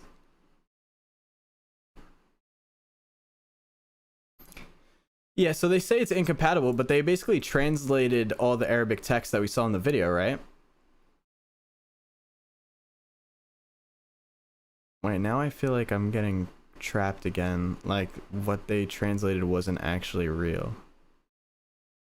You never know with these analog horror series, man. You never know how far they're gonna take the like secrets in these videos. Hold on, let me find the point where they put out the tweets.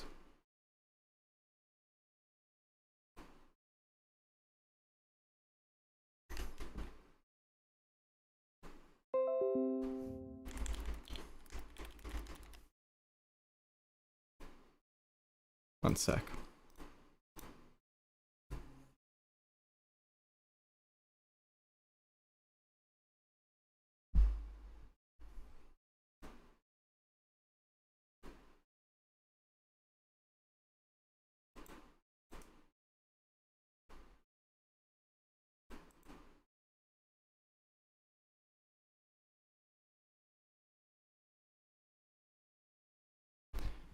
Am I thinking, wait, no, hold on. Am I thinking too deep into this? So they're saying Arabic text is incompatible with English T machines.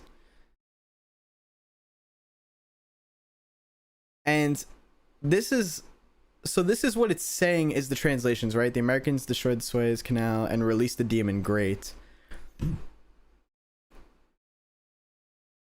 But if I actually translate it, like if I copied this image and put it in Google Translate and I got this, I don't know if this is just Google Translate being bad. I could be thinking way too deep into it.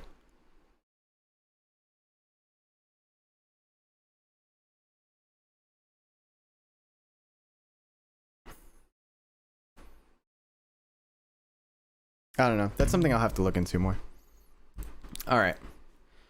Starry Sphinx. All right. I'm sorry to tell you guys, chat. I have to go pee so bad. My bladder's actually going to explode if I don't go right now. So if you guys want to grab a snack or anything, if you want to go pee yourself, please go for it, because I'm going to do that right now. Be right back.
Okay. Just to catch up on some super chats. Don Cheetos, James Dean, God of Riz with the Gigabrain. You don't like me as president? Want to go to a universe where I'm not? Genius. Low-key. It's not a bad idea in theory. Thank you for the $5 super chat, Don Cheetos. S Dusk Shine. Thank you for the $5. Would that canal crab be like a hermit crab? Like how it placed the boat on its back as if like a new shell home? Ah, that's probably why they call it a crab even though it looks nothing like it, because it acts like a hermit crab. That makes sense. I didn't think of it like that. Thank you for that insight. And thank you for the $5. I appreciate it. All right, so let's get into it. I think we're maybe gonna go over this video and the next video, and then we'll finish it for the day. I did wash my hands. For those of you that said I took long, I don't know what to tell you. Have you never peed before? Sometimes you really gotta go and there's a lot. I don't know what to tell you. Oh, you can't see it. All right. Starry Sphinx and related phenomena. Video number 1, TFMD on Mars. Huh?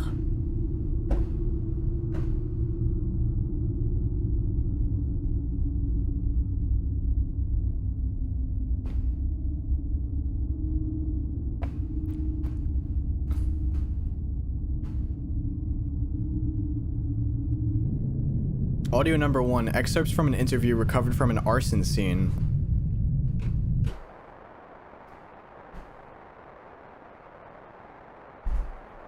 Egypt was entirely against excavation.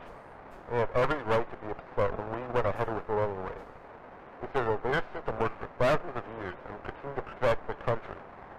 It's right. At the time, the president and our military did not care.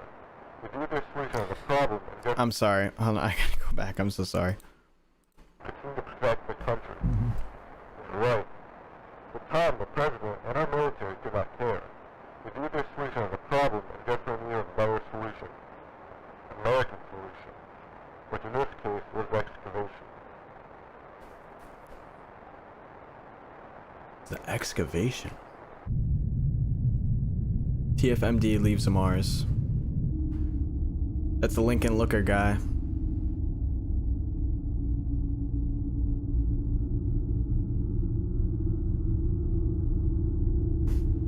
What the hell's the TFMD?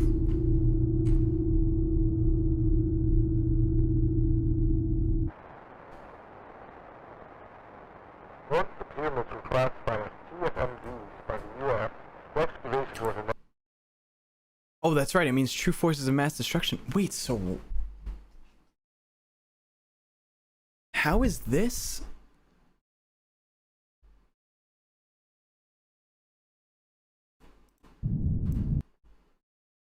True forces of mass destruction on Mars, and then they show this looks like a Mars rover or something. How would that be a true force of mass destruction? And then we see it leave Mars. I thought it was just like a human-made Mars rover or something, but this looks, well, maybe it's not human-made. Once the pyramids were classified as TFMDs by the U.S., the excavation was inevitable. TFMDs have been acknowledged by the UN Security Council as the single most dangerous threat to humanity. Of course, this was before climate change and mankind was classified as TFMDs under the new administration. At the time, it meant that the pyramids required immediate action. The pyramids are true forces of mass destruction. TFMD enters Earth's atmosphere.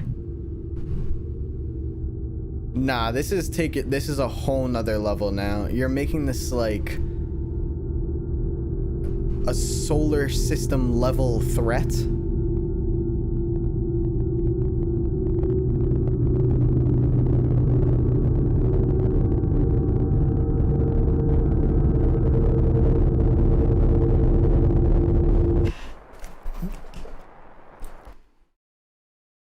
Is that the Sphinx?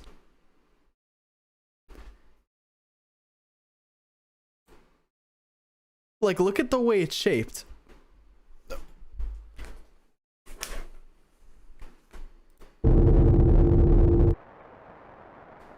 I did not realize that. Pharaohs personally appointed workers called guardians, with some years of their lives striking the trees. They were equipped with the finest Giza glass balloons, which would substances to inhibit muscle fatigue and induce insomnia, so they would be able to hit the trees for several nights in a row. The goal was not to cut down any of the trees, of course. That wouldn't be possible until 1945. Rather, the intention was to shift the tree's focus from upward growth to internal repairs. The ancient Egyptians knew that they could not permanently halt the tree's germination, but by prolonging their growth, the Egyptians bought themselves time to build enormous towers that would better contain the trees.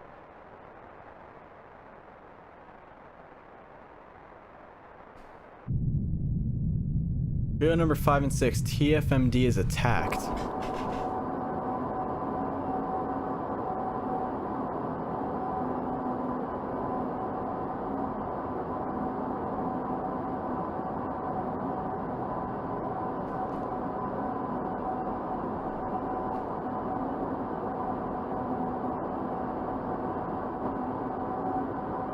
What are all these balls?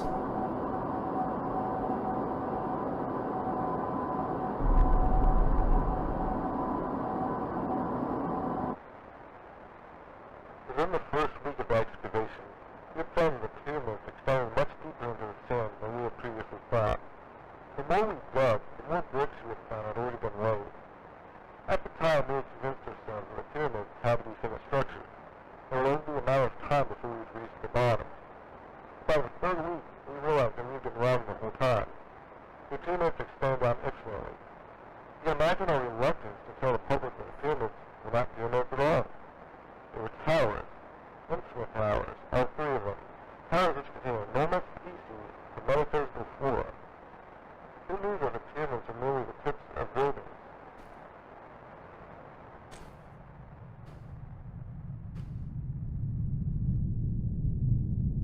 TFMD's false children land.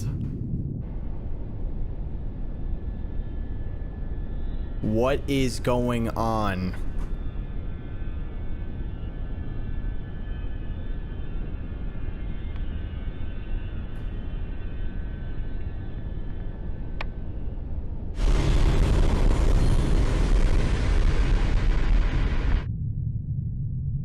Video number 8, false children organize into the Starry Sphinx.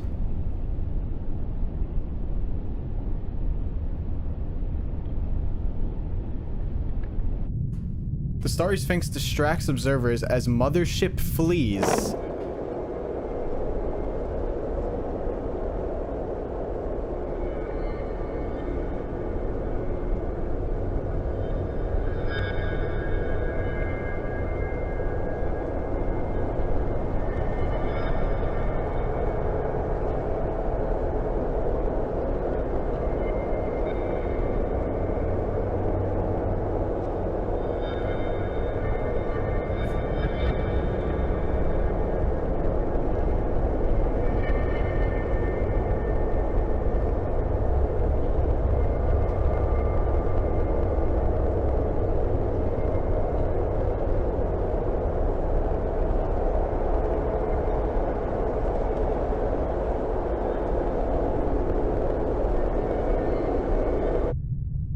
The Great Pyramids Rise.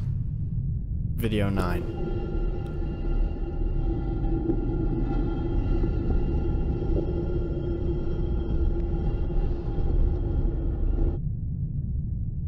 Number 10, the other pyramids awaken. Video affected by radiation.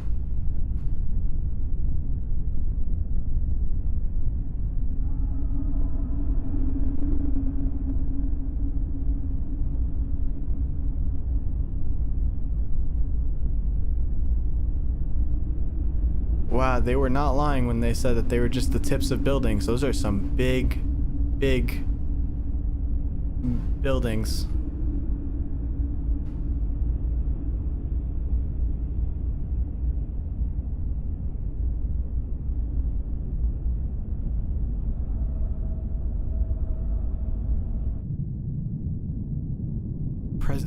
Diagram number 1, present situation. Sphinx pyramids.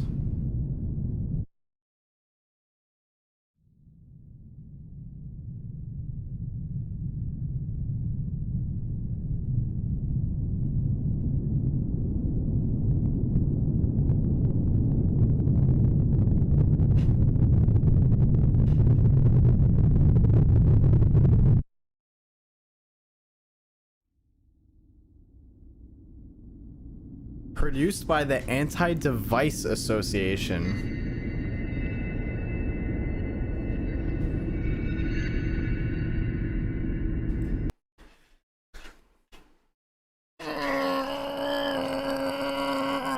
Like, dude, this series is already giving me like enough situations, locations, objects, monuments to deal with, and then to introduce something like this halfway through the series. How do you just drop this bombshell that the Sphinx came from Mars, is quote unquote the mothership, and then it's like what?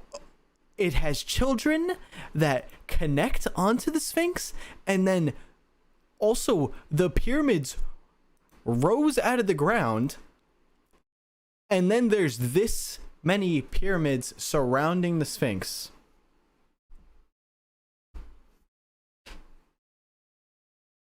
What is going on?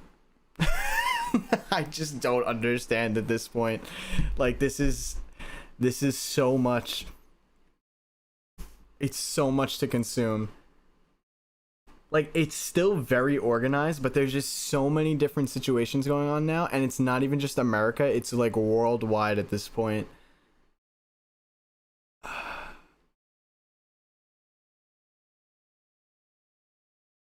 All right.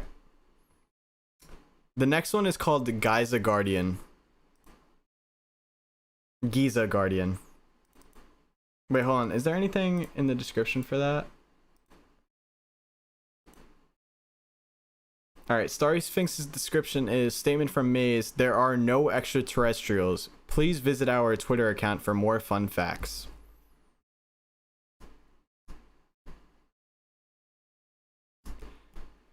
Okay, buddy. Okay, buddy.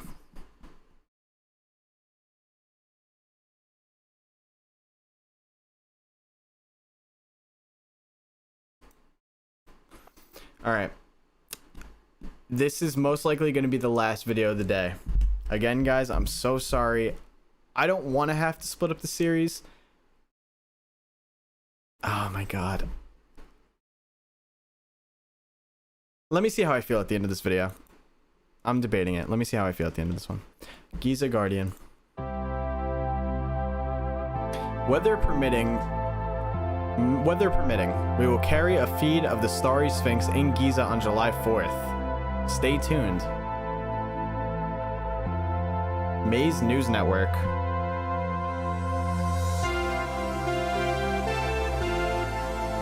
So this is like a public thing. Like, they know, like, the public knows about this.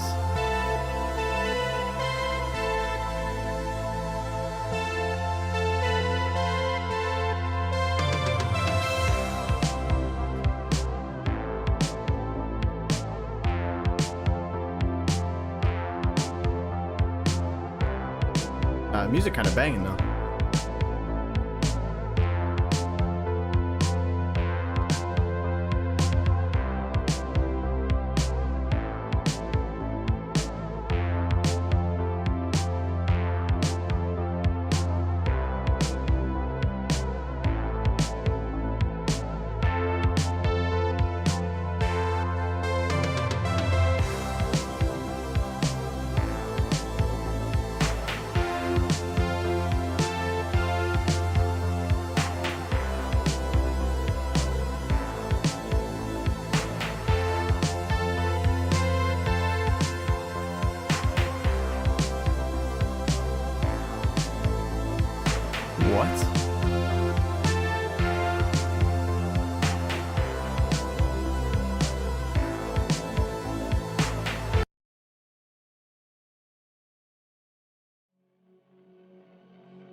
Dr. Disturbing presents Project Giza Guardian. Throughout the 19th century, English archaeologists in Egypt encountered stories time and again of mysterious lightning strikes near the Great Pyramids of Giza. It was reported that the lightning would strike only in the presence of certain rare constellations. However, no one outside of the Bedouin tribes knew of which constellations. The secrecy protected the value of Giza glass, a mineral created by the strange lightning striking the desert sand. The glass also served as a form of black market currency for several tribes. For decades, the Bedouins' knowledge eluded British archaeologists. For as long as the constellations remained unknown, the Giza glass that formed was retrieved by the Bedouins long before anyone else arrived. However, in the late 1870s, British Egyptologist Flinders Petrie discovered the constellation which preceded the electrical phenomenon. In 1880, he arranged an expedition to collect samples of Giza glass for the British Museum. Petrie accurately predicted the appearance of Giza glass, and with the help of British troops, secured the location of the glass for themselves. The glass, which formed in long, multi-layered sheets, was fractured in order to be more easily transported. While collecting fragments, Petrie slipped and landed on an upright plane of Giza glass. The force of the fall, combined with the sharpness of the material, decapitated Petrie immediately. Jesus While Christ. British troops at the scene quickly assumed Petrie had been killed, a closer inspection revealed that he was still alive. Although his head was separated from his body, Petrie remained conscious and could even mouth rudimentary words. Medical personnel were initially relieved Petrie had somehow survived, but they became concerned when his head began to discolor and swell significantly. But the fate of Flinders Petrie is a tale for another day. What do you mean? Petrie's lot, as his collection of Giza glass came to be known, arrived in England in 1891. Unfortunately, due to the poor handling of its containers during transit, the glass arrived broken into thin shards and was deemed worthless by museum curators. Oh, Yet, wow.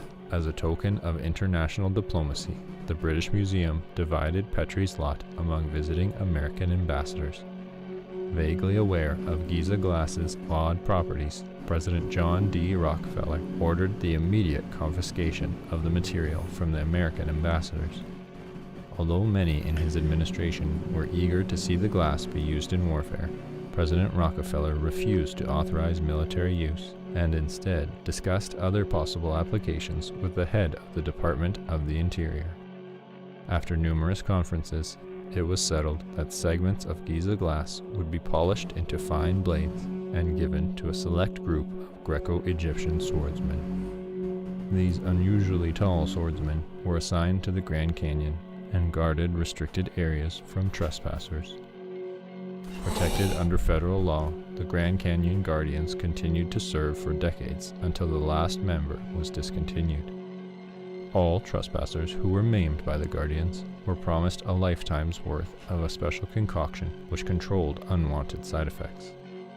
However, since the medication's efficacy decreased over time, older victims were promised housing within the Grand Canyon to guarantee their safety and privacy from the outside world, but only under the condition that they would lure known dangerous persons wanted by the federal government to the forbidden zones of the national park.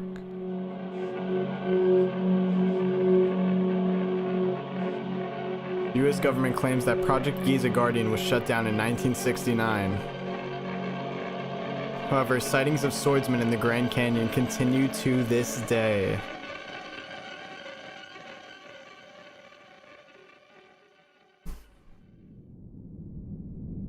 The following audio is an excerpt from an interview with Louisa Crawford, wife of the esteemed American sculptor Thomas Crawford.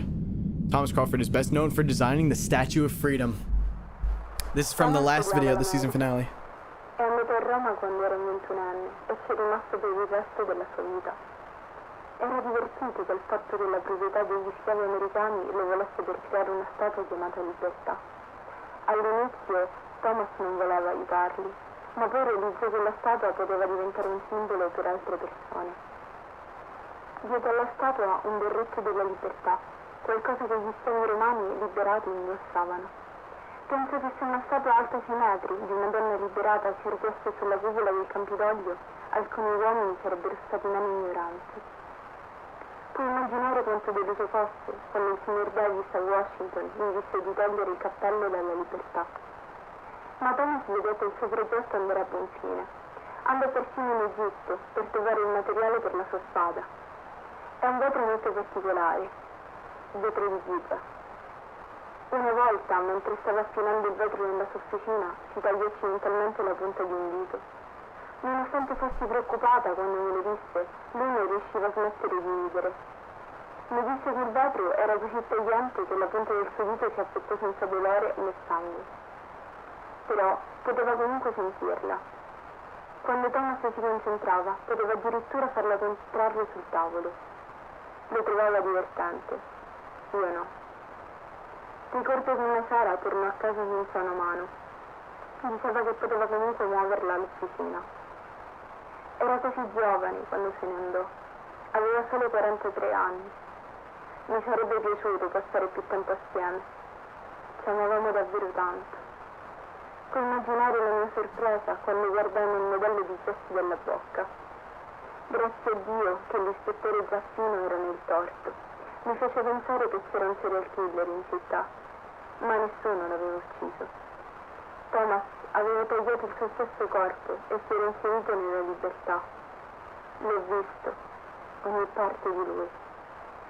Sapevo cosa fosse successo, ma vedere i suoi occhi sulla statua era troppo per me.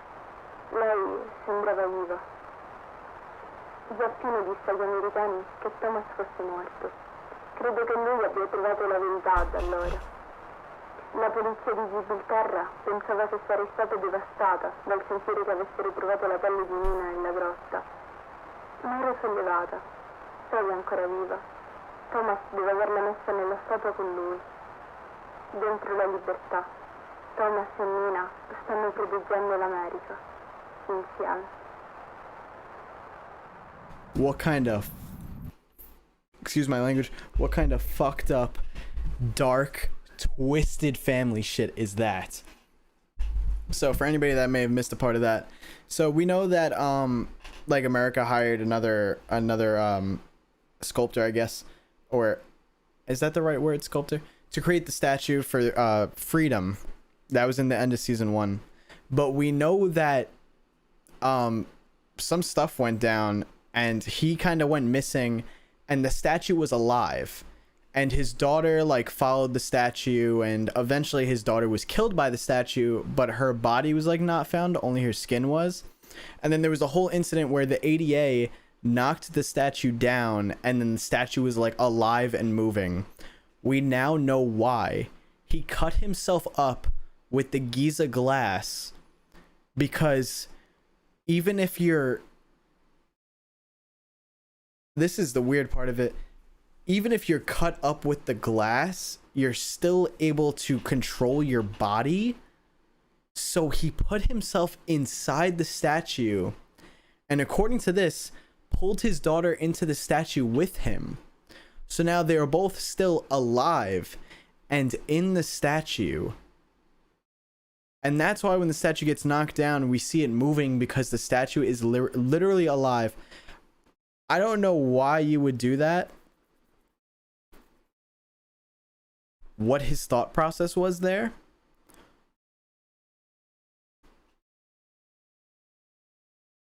But okay.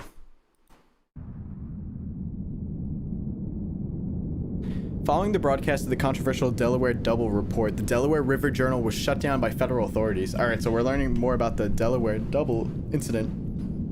However, a secondary organization, the New Delaware Journal, continued operations.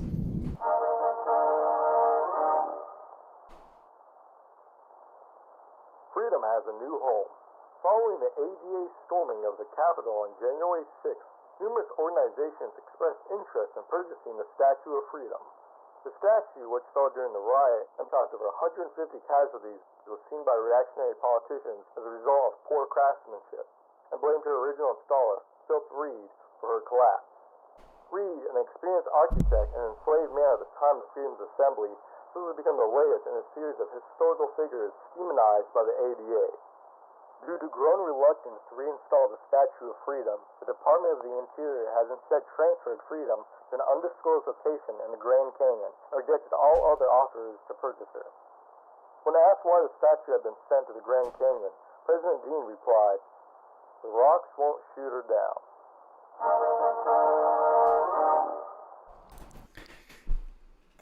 The Grand Canyon thing confuses me a little bit. I think I have to rewatch the beginning portion after we're done, just to go over that again. Shortly after the broadcast of Freedom's new home, New Delaware journalist Howard Melrose leaked a classified file, STFR. Melrose now lives in exile in Egypt. Howard Melrose, definitely heard that name before. That was the guy from Lincoln Looker too, right? Hold on, I didn't read that. Attract and extinguish ADA members and other curious persons. Protect May's assets.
So you're telling me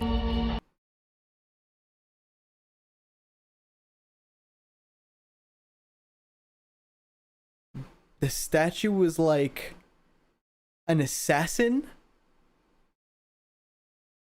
and took out people that were basically against the government?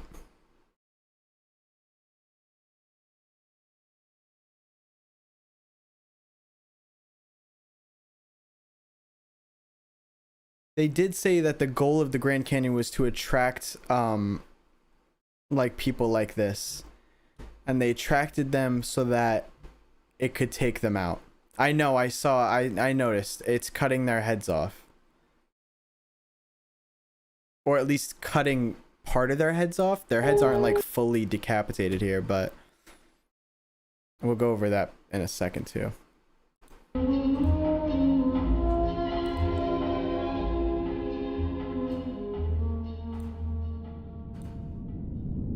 The following audio clip, known as the last words of Maya Arnoldson, was recovered by park rangers in the Grand Canyon. Oh boy, oh boy. Turn the captions on here. Say less. I didn't even know that this creator did captions like that, but okay. Now I know for the future. Captions are on.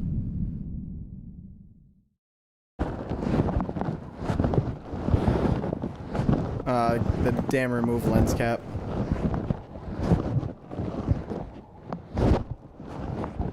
Maya walks on an unmarked trail.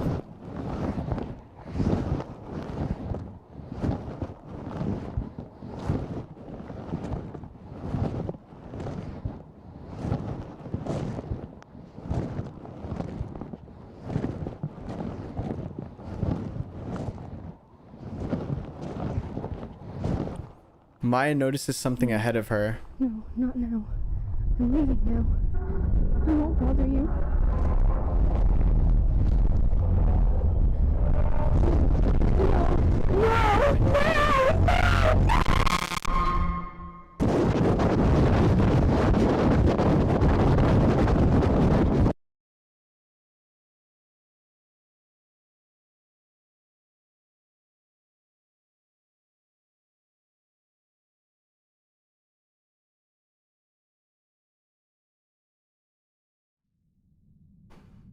2004, park rangers discovered Maya Arnoldson's headless body.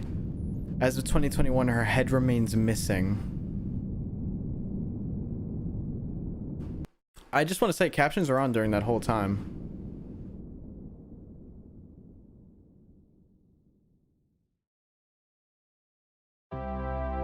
Captions were on for that.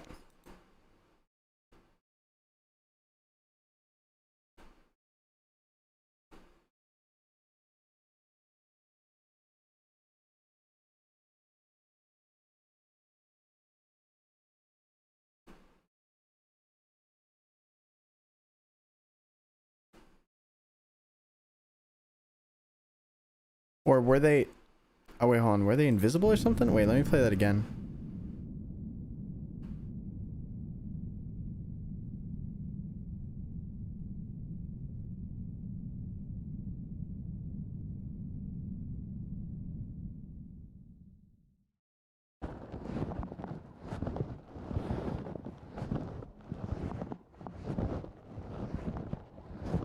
Oh, you're saying go back to before that?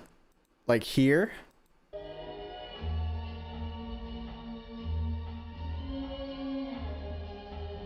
Gotcha, okay. I thought you guys wanted me to turn on the captions for that next part. I forgot there's a bit of a delay with chat.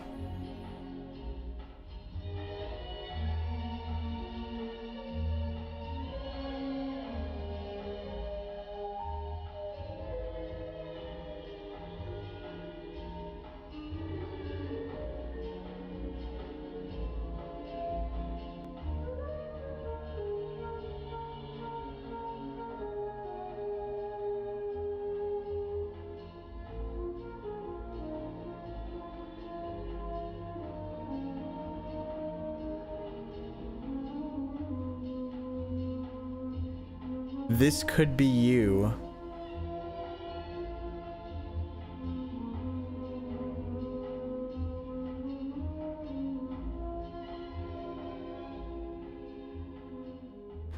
What does that mean?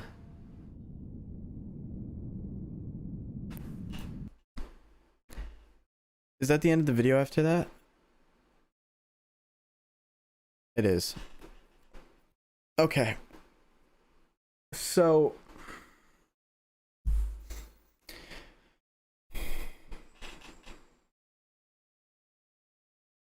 yeah, I agree. She became a giant head.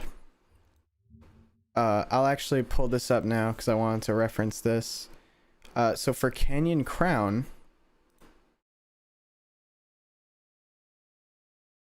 we obviously get to see... Did I skip over it? No, it's right here.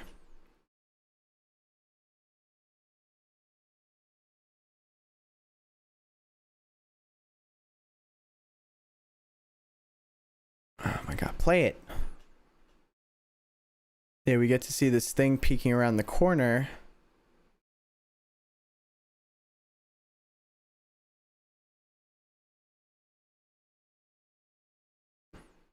And it's literally gigantic. And oh wait, hold up. I never actually went back and did this myself, I don't think.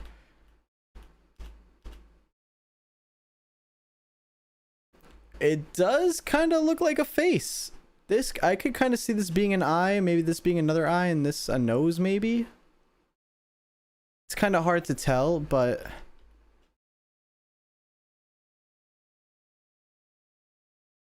I think that could be the case. But my whole point in that, in showing you this, was that they showed this at the end and we were very confused the last time we watched.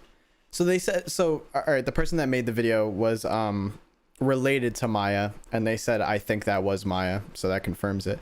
But then there's this whole thing, which confused me so much last time, but now makes sense. The people who are problems for them, who are problems for the government, go here and basically get taken out by the statue. Statue cuts off their head. Here you go, take the body. And then obviously whatever happens to the head there, because of the Giza glass, Still not 100% sure what happens to the head, other than it looks like it turns massive, but it's still so confusing. Hold on, I want to go back. Yeah, I want to go back to the whole vinegar thing just so I can understand that a little bit better, because I'm still a little confused on that. Like what they did with the whole Giza glass thing. Although many in his administration were eager to see the glass be used in warfare, President Rockefeller refused to authorize military use and instead discussed other possible applications with the head of the Department of the Interior. After numerous conferences, it was settled that segments of Giza glass would be polished into fine blades and given to a select group of Greco-Egyptian swordsmen. These unusually tall swordsmen were assigned to the Grand Canyon and guarded restricted areas from trespassers. Protected under federal law, the Grand Canyon Guardians continued to serve for decades until the last member was discontinued. All trespassers who were maimed by the Guardians were promised a lifetime's worth of a special concoction which controlled unwanted side effects. However, since the medication's efficacy decreased over time, older victims were promised housing within the Grand Canyon to guarantee their safety and privacy from the outside world, but only under the condition that they would lure known dangerous persons wanted by the federal government to the forbidden zones of the national park. So is that why they gave them vinegar? For any accidents that happen with the Giza glass, the vinegar fixes it? Is that what that means? Also, yes, Rockefeller is president in this universe during his era.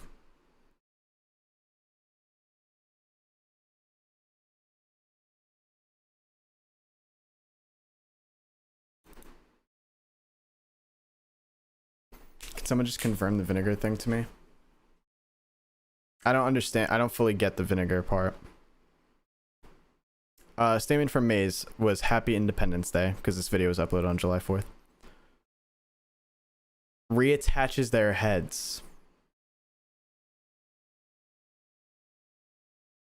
Man, I guess Maya didn't get a heads up.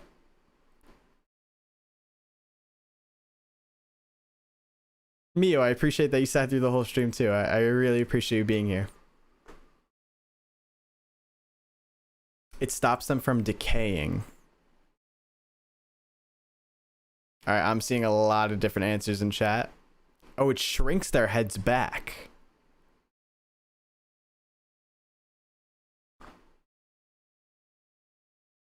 Okay.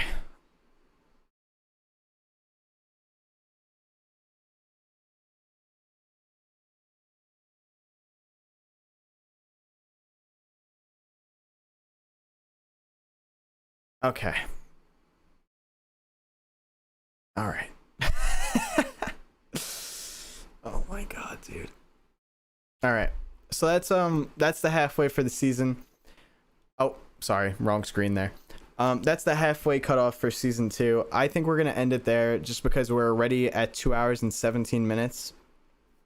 And we have another hour's worth of video left, plus me talking and pausing and going back and analyzing the whole thing. So it'll probably be like another 2 hours worth, and I just don't know if I can do that right now. So I think we're gonna stop it here for today. I will finish streaming the rest of this at some point. Not sure exactly when, but definitely at some point this week. I want to say either, you know what, screw it, I'll do it tomorrow. Tomorrow we finish season 2. We'll start at the same time, 6 p.m. EST. Start at the same exact time. Don't miss it. Tomorrow we'll finish the season. I'll do it tomorrow. We'll get back into it. So don't miss out. I promise we'll finish the whole season 2, and then so I could start editing the video tonight and stuff like that. And then probably, I want to say Friday, the video will be out to everybody, so everybody can watch it. Also, Kat, thank you so much for the 5 gifted memberships. I believe I did see that correctly. Yes, thank you so much for the 5 gifted memberships to Mio, Chuck Norris, Dragon Draws, the Mr. Fox, and I don't see who got the 5th one. It doesn't show me that. But thank you so much, Kat. Thank you so much for the support. I really, really appreciate it.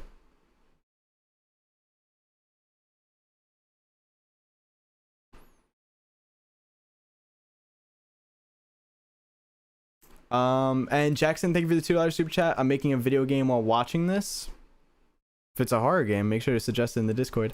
I feel like there were definitely more super chats, right? Why are they not showing up now? I think I got everybody. I hope I did.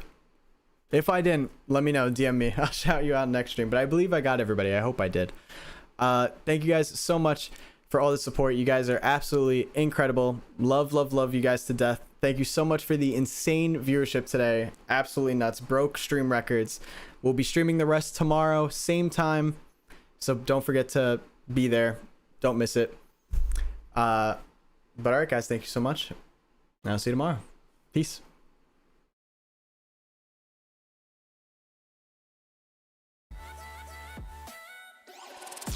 Yeah.